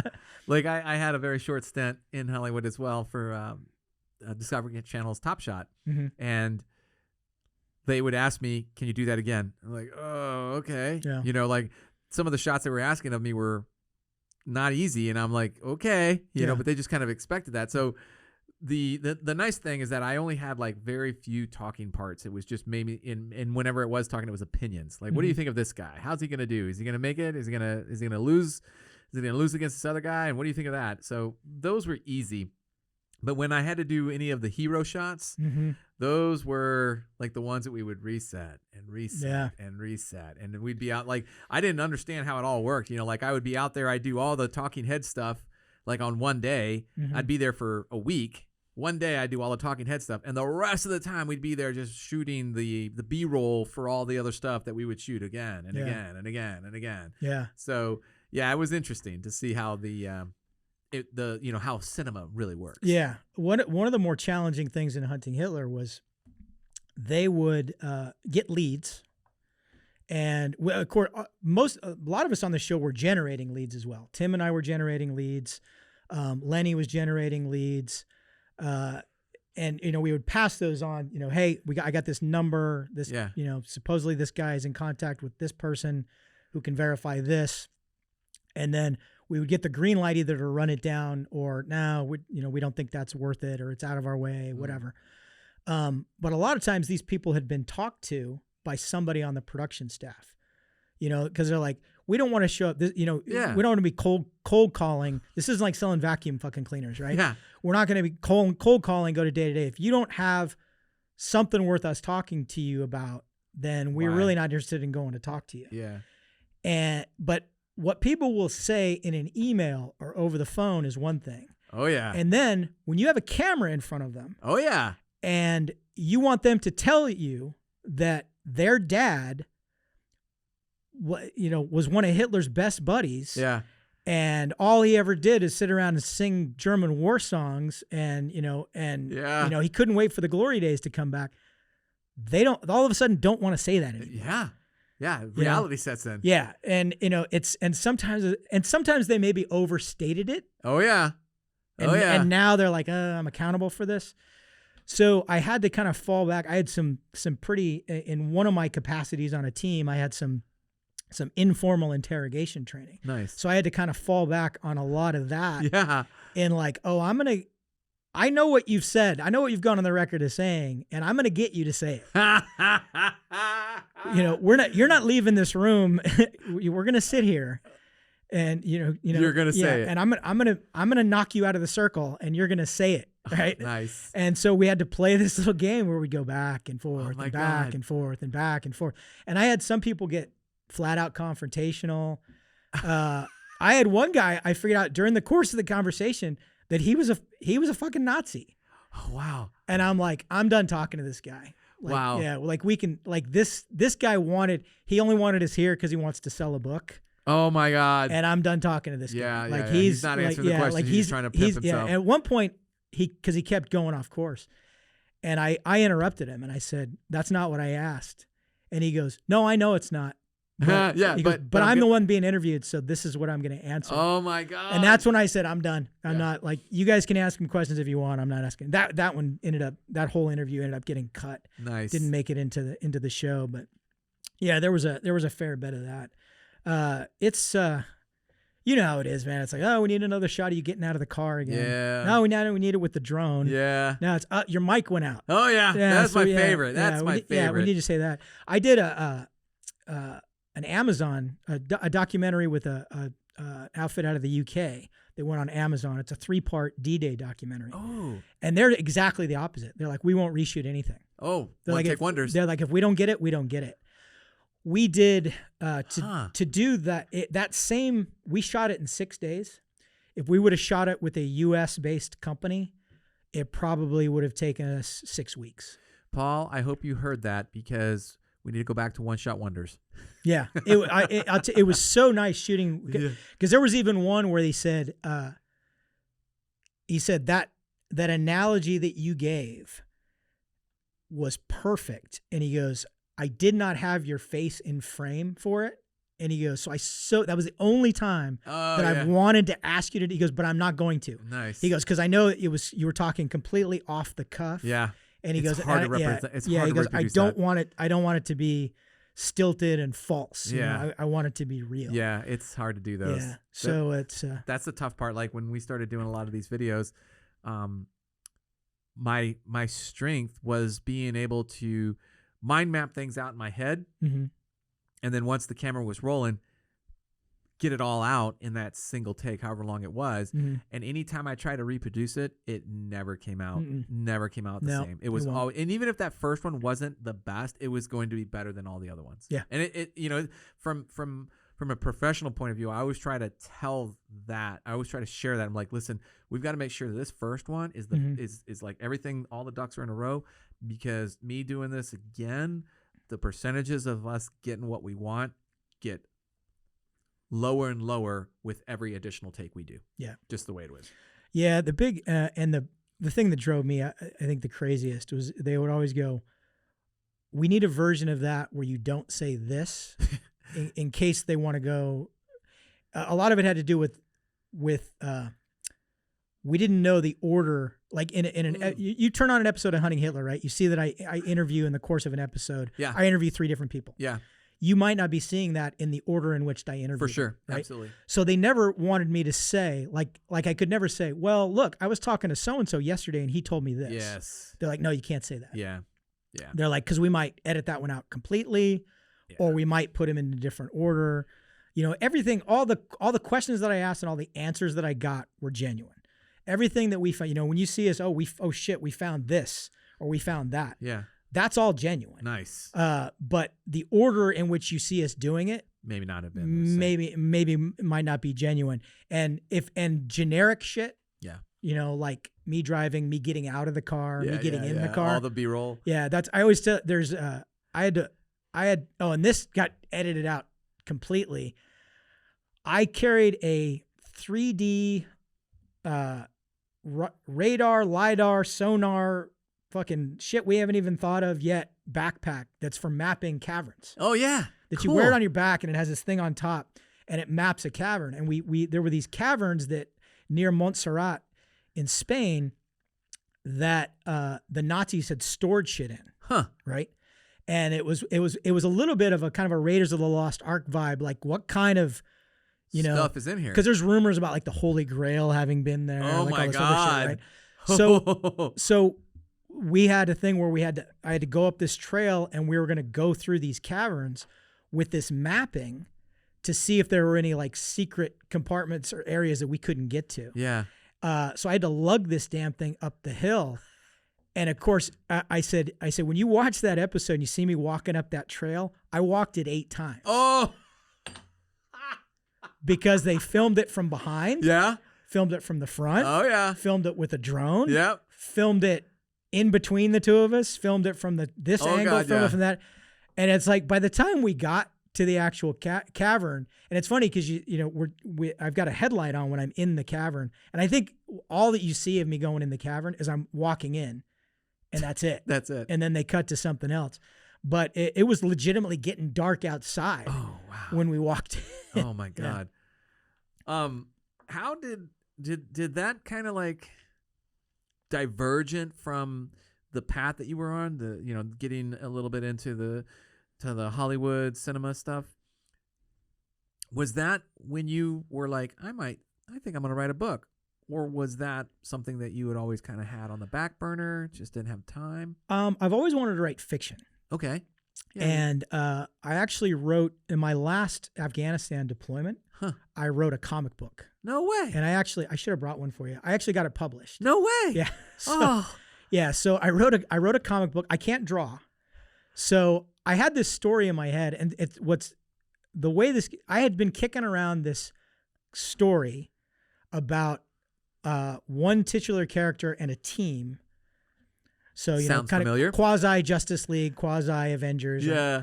And I'd been kicking around in my head for a really, really, really, really long time.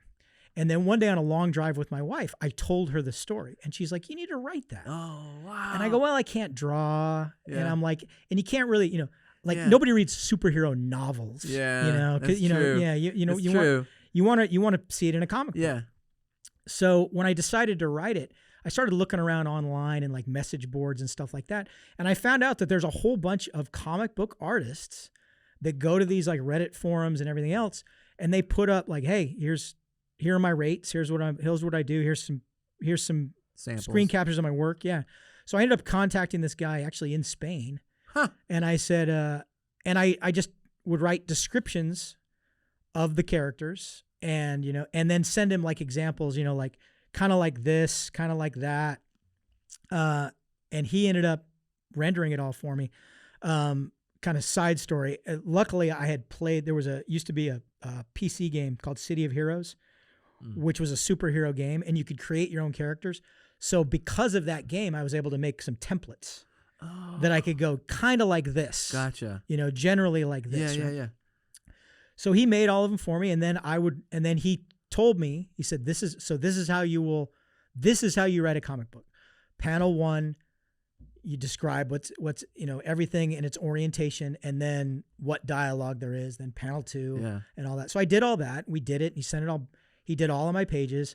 And then there's a company called Kabam, I think is the name of it, where you can publish your own comic book. And I sent them all the files, and I paid the fee, and I had them, I didn't want to make, I knew that this was money I was never going to get back, but it's just something that I wanted to have. Yeah.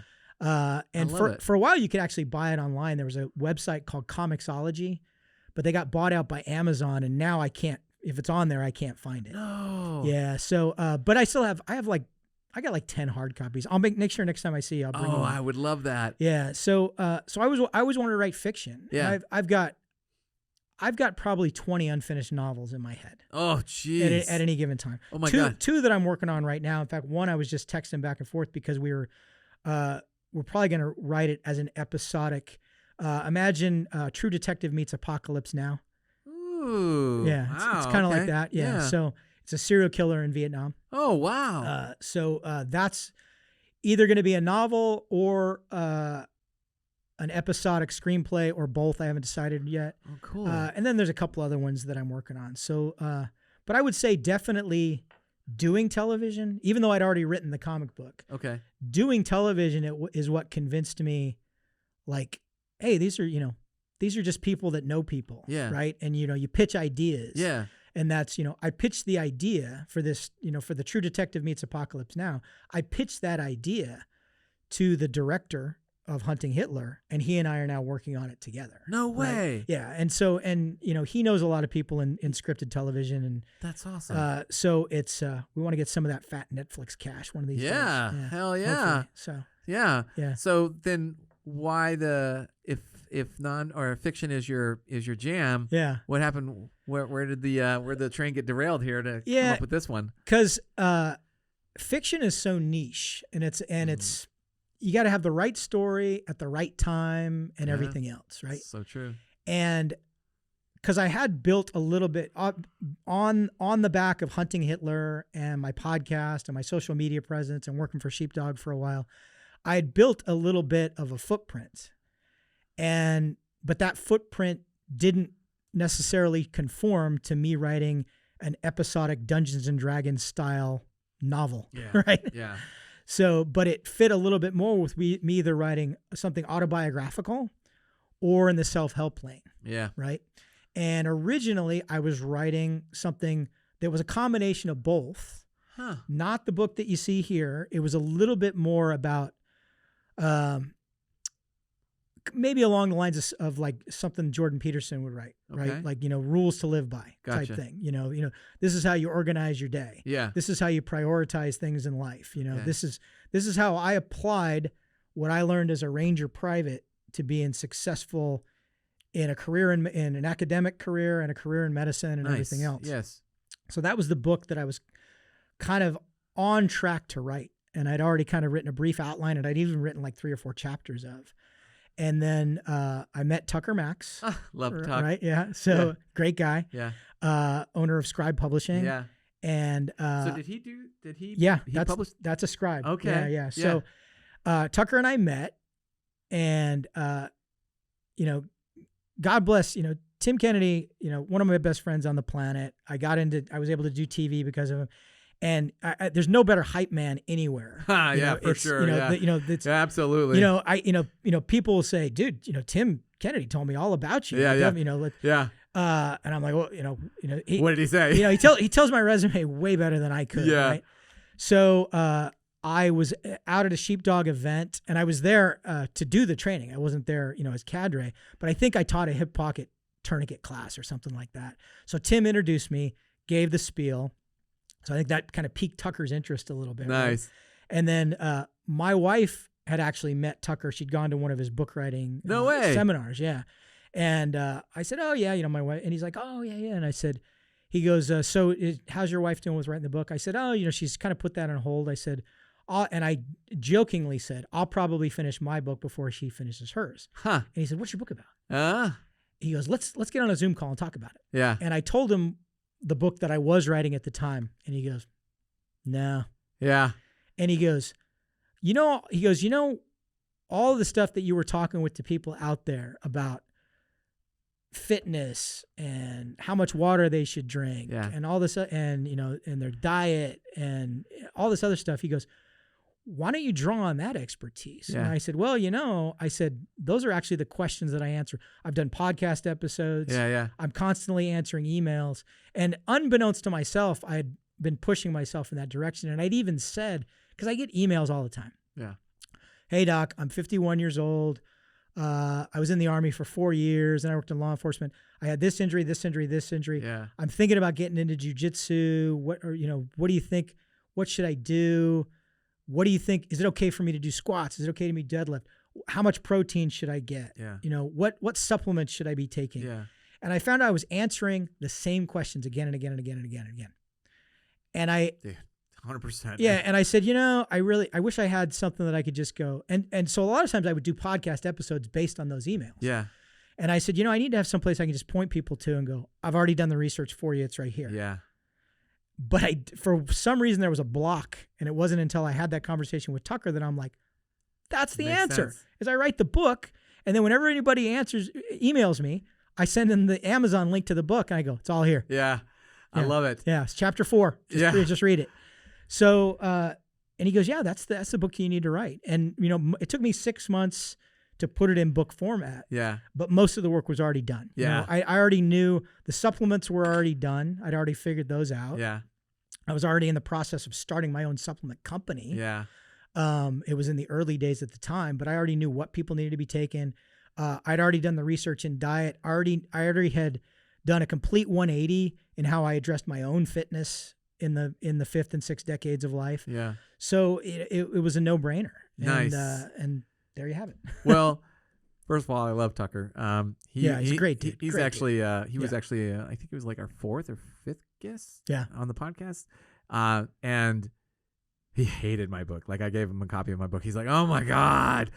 He just looks at the cover. He's like, this is terrible. Why didn't you come to me? And I'm like, because I didn't know you when I wrote this thing, So Tucker, if you're listening, I love you still, and I'm still working on it. We're not, we still have some, I still have some stuff to do on my end, but yeah, the Scribe team. Oh God, I can't say enough. It's so amazing. Just in the brief interactions that I had with them, it was tough for me because the book was already out. Mm-hmm. We were already on our second reorder, so it was like, what direction do I want to go with this and whatnot. So, and the thing that I liked about your book, and one area that I feel gets overlooked a long time, and you really kind of like focused on it, is the difference between the short and the long game, Yep. and I can completely sympathize with the importance behind the long game being unimportant in the young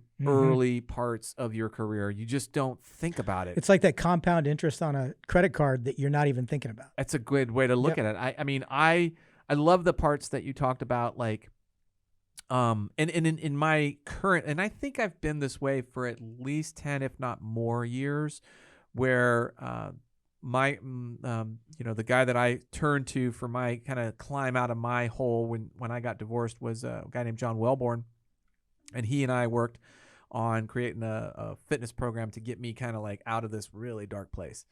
And the one thing that I told him, I was like, number one, I cannot get hurt. I cannot get hurt while I'm in this training program. I have to be smart about how I do this. I have to be smart about what we do, because I wouldn't say I was way out of shape, but I certainly wasn't the epitome of fitness at that point. And, the way that you kind of share that in the book, and the importance that you try to relay to the reader about like the short-term gains that you're getting right now, you're going to pay for down the road. And what we like, it's like we were talking about earlier, you don't recognize that. You don't see that right now because you're so focused on what's right in front of your face. You're so focused on like, oh, I need it now. I want it. I want this. I want to be able to do that and all this other business. And, I guess every person has to come to this at their own pace, but there's going to come a time when what you're asking for is going to cost you too much in the end. Yep. And that was like really, I feel, something that's not talked about tremendously in the fitness industry at all, hardly. Like I feel like there's talk about proper form and proper technique to keep you from being injured, but the actual content of the fitness doesn't necessarily talk about, hey, what's it going to look like in 5 years, 10 years, 15, 20, 25 years down the road? Where are you going to be at? How are your joints going to be? How are your ligaments going to be? How is your threshold going to be? What is all of this stuff? How is this going to be? How is it going to, like, you look at some of the world-class and professional bodybuilders and where they're at in their lives right now as a result of how hard they pushed in those early years. Yeah. And while I don't expect to see the same type of damage or cost, it's proportionate for me. it'll be proportionate for me. So like, was that because that question just kept getting injury questions? Like, hey, I'm doing this and, I keep getting my shoulder jammed up. Or... Yeah. It was one of those things, where you've figured something out and you've talked about it, but you haven't quite had that aha moment yet. Mm. And then something hits you with that aha moment. Mm. Like maybe you're just unable to put, it's like the thought is there, but not in a cogent enough format that you can share it with others. Okay. So I was already kind of on that track. I'd already figured out, I can't work out the way that I did when I was younger. A, because my body's different, and B, because we didn't know shit back then. Right? The way we did PT, the way the military did PT in the 80s was fucking stupid as all hell, right? And we just didn't know, and it's funny, because I have this conversation with like retired guys all the time. Back in my day, it's CrossFit, man. Because I remember there was a joke, well, the Army combat fitness test was a bunch of frustrated CrossFitting officers that came. Well, no, that's actually not how it came about. we won't get into how that actually came about. Yeah. It's, we didn't know what we didn't know back then as an individual and as an organization, right? So now we're older, we're wiser, right? We know what we can do, what we can't do. Yeah. The level of expertise in fitness has gone up by leaps and bounds. There are people assigned in the soft community that is, the concept when I was in 1st Ranger Battalion, 84 to 88, the concept that we would have a nutritionist, a physical therapist, an exercise physiologist at battalion headquarters to tell us what to do was completely alien. Yeah. Right. That's a thing now. Yeah. That's a thing now. So true. And of course, the tier 1 units were the ones who took the lead on that. Yeah. When CAG built their gym, it was exactly like the Dallas Cowboys gym. Because they're like, guess what? You guys are professional athletes. Yeah. We're going to treat you like professional athletes, right? Yeah. So the thought was there, and then I was on a podcast, and I don't remember which one it was. And this young kid totally put the words in my mouth for me. He said, what do you think about the difference between optimization of performance and optimization of longevity? Right. And it was like the fog lifted. I'm like, that's it. Yeah. Like that's you put it into work. What I've been trying to explain to people in all these emails and podcast episodes, that's the way that I need to explain it. Love it. And that's why that became, the chapter, performance optimization versus longevity optimization for the warrior athlete. Because you can have performance optimization in little bursts. Yeah. And you'll pay the price later. Oh, for sure. But if your eye is always on the long-term goal. Yeah. If you think about it, it's, when you do a land nav course, you don't sprint to your first point. Yeah. Yeah. Getting sticks in your eye and wearing yourself out. Yeah. And then dragging yourself breaking your gear and then drag yourself to your other points. You pace yourself. Yeah. And life is the same way. You need to pace yourself. And you need to recognize, you need to work smarter, not harder. Yeah. You have the benefit of age and wisdom. You need to use it. Yeah. Plus your body being different. Absolutely. It's like the conversation, you talked about the conversation you had with your coach. The conversation I had with my coach is, I'm not going to do Olympic lifts. Yeah.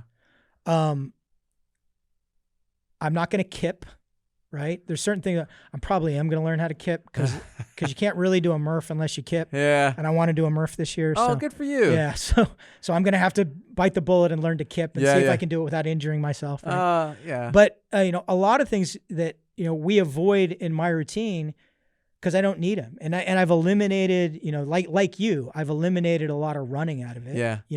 I'm either on a rogue bike, or on my Peloton at home or on my mountain bike on the weekends, to get my long endurance that way. But, like you, I've got an eye to not being injured. Yeah. And, I saw a post on one of the jiu-jitsu accounts that I follow that really hit home to me. And it was, you have all the accounts that are like, veteran with a sign. Yeah. It was a jiu-jitsu guy. Oh, yeah. And he's holding up a sign and it says, "Stop trying to win at practice." Yes, I remember seeing that. Yeah. And it's, it's not, guess what? If, I'm a purple belt. Yeah. If I got a choice between contorting my body in a weird escape because I'm rolling with a 24-year-old. Oh, dude. I'm rolling with a 24-year-old Somebody white half my age. belt Yeah. former wrestler, right? Yeah. And he got me in a weird position I wasn't expecting. Now I can contort myself and probably pull 8 muscles to get out of this. Yeah. Or I can swallow my pride and go, hey, yeah, you got me. Yeah. And I'm going to tap, you know? Oh, my The God. choice is simple. Yeah. I'm going to tap, right? Because this is practice. The best advice I got was tap early, tap often. Yeah, And, exactly. And, you know, there have been a few times where I get frustrated. But, you know, I have to look at this from a longevity point of view. Mm-hmm. Any injury sets me back towards my goals. Yeah. Any injury whatsoever. Mm-hmm. No matter how short in nature, it means that I'm going to have to supplement or accommodate in that time period, which means that I'm not actually working towards my goal. I might be in the general vicinity, but it's not a direct line anymore. And so for me, like I look at the fitness stuff so much. I wouldn't say, like, I hate to say it like that, but I look at fitness now from a point of view that is actually the truistic method or the truistic manner for fitness, which is I want to be healthy as long as possible, which in the beginning, I never thought of it that way. You know, I just thought of the fitness as allowing me to do my job better. Now I'm looking at fitness for the long game, like the longevity aspect of it, which is I want to be able to, you know, if it's not jiu-jitsu, I want to be able to go for, you know, a nice long hike with my significant other, carrying a ruck with all of our gear in it and stuff like that. I want to be able to do that without it costing me. You know, when the grandkids eventually come, I want to be able to toss them up in the air and I want to be able to not drop them because I can't hold the weight, you know? So these are the things that now become important to me. I want to be able to climb out of bed without it becoming an evolution. And, you know, like same thing. I want to be able to safely get in and out of the shower without, you know, going ass over tea kettle. So I hate to say something like that in those terms, but that's what I think of these days. Like, what can I do? And, you know, I believe that functional fitness was something that I've always subscribed to. It may not have been called functional fitness back in the day, but it was what we were doing. Was, you know, it's because it was all we really knew how to do. And now I look at it in a much clearer lens as far as like what it does for me. Like now I understand what it's doing for me. Before it was just a machine. It was just a vehicle to move me. Now I understand where it's moving me to. Right. And I have better control of the wheel to get it to where I want to go. And so that was something. And I feel like so many people also avoid fitness because they are worried about injuries, worried about getting hurt, worried about like I won't be able to go and actually get my paycheck because I'm laid up. And I've had enough conversations with students that, hey, I wish I could get in better shape and I wish I could do this, but I'm just worried about getting hurt, like a, you know, back injury on the back squats. And I'm you know, it's hard to try to respond to them without telling them the obvious, you know, like you'll get hurt if you do it wrong. You'll get hurt if you don't know your limits. You'll get hurt if you're not doing it for the right reasons. Those are so obvious. But yet they're completely, and they're barriers to entry. Because they end up getting hurt because they're not taking care of themselves. So it's a crazy cycle that it's hard to get out for a lot of people. And you know, the parallels, jiu-jitsu is great at deconstructing ego, right? Oh yeah. You know, it's one of the best things out there. Without question. And I approach fitness the same way. So Great, some time ago, I think it was about a year ago, I did a 305 deadlift PR. Nice. All right. And I weighed 174 pounds at the time. Nice. Pulled up 305 as a 1-rep PR. That's nice. Felt really good about myself. For sure. That's 2 heavy. days. 2 days later. 2 days later, I'm in the gym and I go in and I'm warming up. I'm on the assault bike, and there is a 140-pound female doing 305 in 8 to 10 rep sets, right in front of me. Yeah. Guess what? I'm okay with that. Yeah. Congratulate her. Yeah. On an accomplishment. Yeah. I'm okay with that. Yeah. I'm not now going to brood about that to the point that I injure myself Exactly. because now I got to do that too. Yes. You know, it is what it is. And the beautiful thing about, I shouldn't say the beautiful thing, but one of the benefits about growing older is that you hopefully start to become wiser. And what I mean by wiser is that you're able to look at that situation and see the costs associated with that. Well, if I were to try to do that because I have this chip on my shoulder that I need to do it, I'm more than likely going to wreck my back. It's going to come at a cost that I thought I was willing to pay, but in reality, I didn't have it in the bank. I didn't have that to draw on. And I feel like that's so many people let their ego get the best of them, and like a lot of these injuries that we see are a result of not knowing your limitations. Yeah. And that's something that is often talked about in a negative sense, but honestly, the more you know about your limitations, the more you can maneuver to improve the application of your skill set. It's not a limitation anymore. You just have to learn how to cut that angle and get a better shot. So I always ask this question. I shouldn't say always. I try to always ask this question of our guests, which is, how do you deal with failure?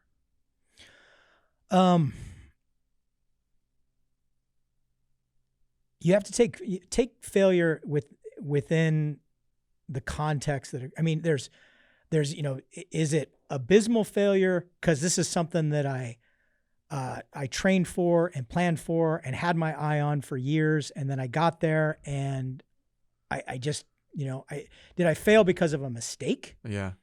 Like I could have done it, except I screwed up and did this. Yeah. Is it I failed the test because I got to the last question and I knew it was either B or C and I wasn't quite sure which, and I picked C and the answer was B, so I failed the test. Yeah. And maybe I could have studied a little bit harder. Is it that type of failure, or is it I did everything right and I showed up and I gave my best on my best day and it just didn't quite meet the mark?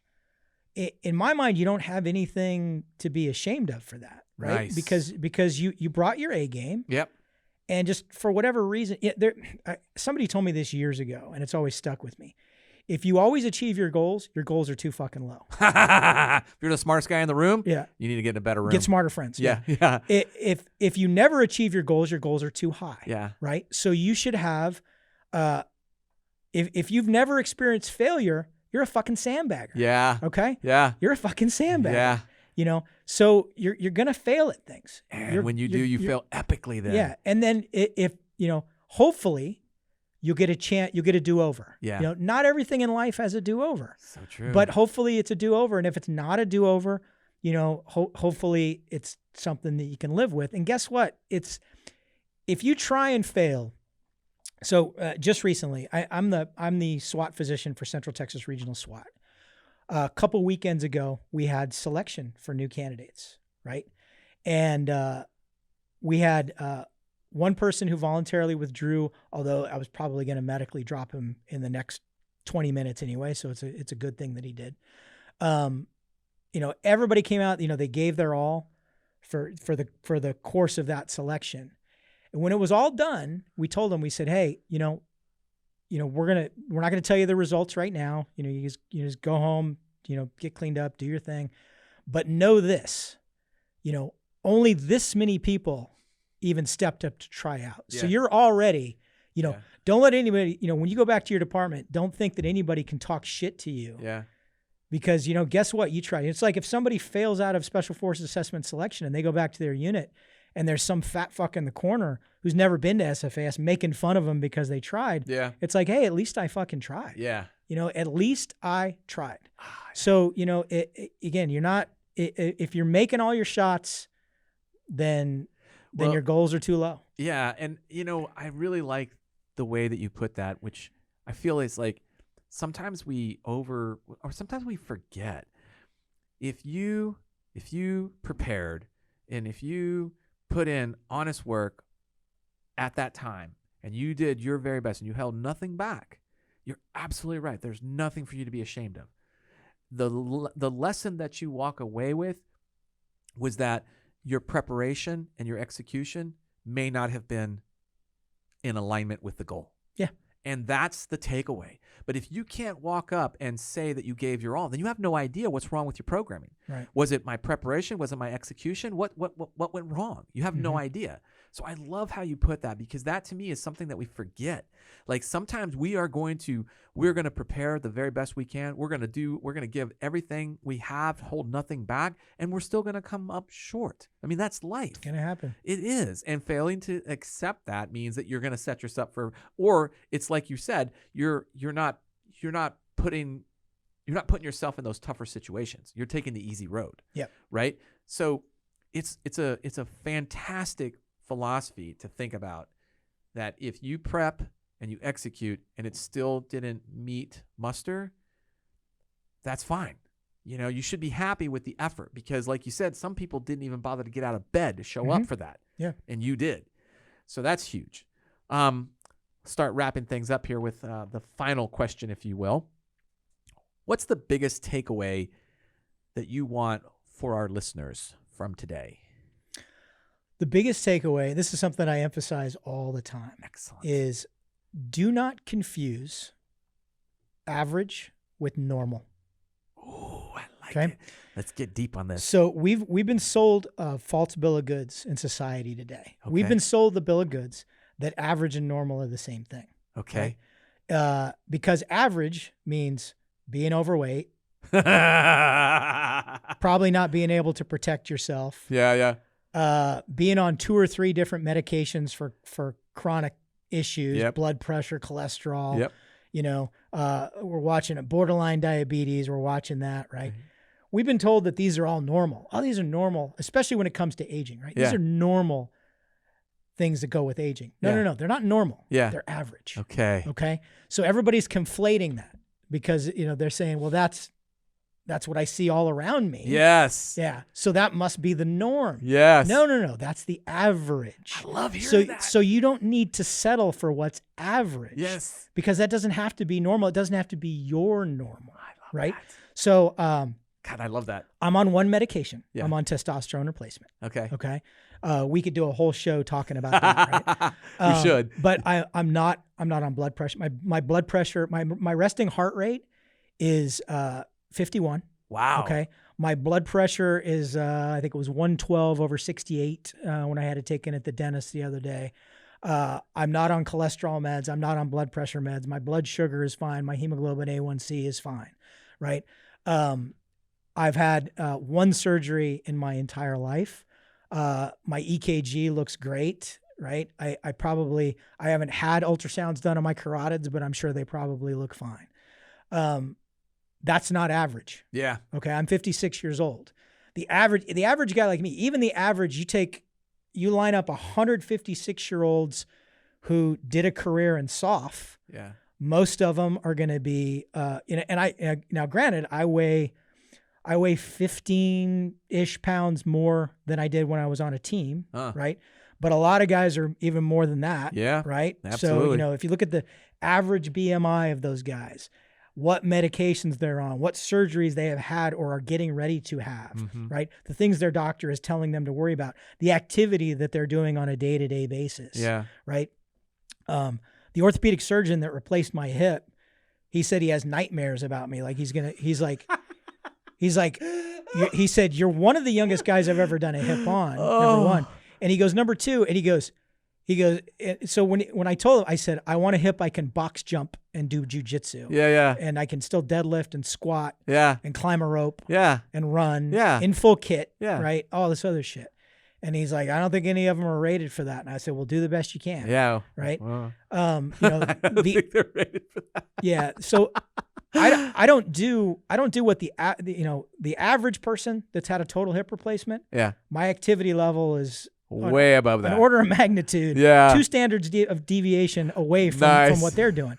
Because I refuse to buy into the premise that average and normal are the same thing. They're not. And it's in the book. King Leonidas was at the Battle of Thermopylae in his 60s. Yeah. He was slinging a Xephos in his 60s. All right? Something to look forward to. What one man can do, another man can do. Yes. Because guess what he didn't have? Yeah. He didn't have Starbucks and McDonald's drive-through and fucking Netflix and fucking chill, right? Yeah. Yeah. You know, he had, I'm getting up every day and my Hoplan's in order, my Zephos is in order, my fucking, all of my gear's in order, Yeah. my physical fitness is in order. Absolutely. Everything. If you choose to live that way, you know, then you can live that way. It's So don't buy into society's bullshit. I love hearing that. And that's that's something very kind of like, I would say, essential for people to really be able to understand the difference between average and normal. Like we see this a lot in our industry where the average shot fired in self-defense is at this distance. Yes. And that's great. You know, okay. So is that all you're going to practice? Exactly. Yeah. And you really find, like, what I try to, like, I get it. There are people that are going to just want to do the bare minimum and they look for averages to give them that. And especially, and I know you've seen this. So in the firearms industry and in the self-defense industry, that breeds the it's better than nothing mentality. It does. It breeds in the way that I try to explain that is it breeds nothing more than a false sense of security. That's all it really does. Yep. All right. So where can folks learn more about you? On the internet, on social media, where? So I've got a couple of different websites. Great. So I have DrMikeSimpson.com is there just because it's there. I really don't do a whole lot on that. You can read about me and see some older pictures of me there. GraybeardPerformance.com is my business. So Graybeard Performance, the life and lifestyle brand for dudes over 40 who want to be fucking savages. So that's where I sell my supplements. There's a link to my book there. Or you can just go directly to Amazon and get it. I sell some jiu-jitsu gear on there too. More stuff coming out all the time. I'm adding a third SKU, a third supplement to my line. Should be out maybe as early as next week. Oh, wow. Cool. Yeah, Vitality formula. So that's going to be, it's basically organic Viagra. Nice. It's organic Viagra with some endurance stuff in there too. Nice. Some cordyceps mushrooms and some other good shit. So that's going to be, I'm anticipating that's going to be one of my number one sellers. Nice. So graybeardperformance.com, probably the best place. You can also email me through the contact on there. You can subscribe to my email list. I'm on Instagram at Dr.Mike Simpson, Nice. DrMikeSimpson. I've had an on again, off again relationship with Twitter. I'm currently off again because it's a fucking cesspool. Yeah. So yeah, that's probably if you want to follow me, go to Dr. Mike Simpson on Instagram. If you want to contact me, go to Graybeard Performance. Perfect. Yeah. Awesome. All right, folks. Well, that's a wrap. I want to thank you, Mike, for coming on the show. I want to thank the audience for tuning in and listening. Thanks for our sponsors who support us. I want to thank the men and women for holding the line. And then if you want, you can check out all our previous podcasts by visiting bulletproofworkshop.com. You can learn more about me and training opportunities by visiting tridentconcepts.com. Until then, I'm Jeff Gonzalez, and you're listening to the Bulletproof Workshop podcast. Stay safe or be dangerous.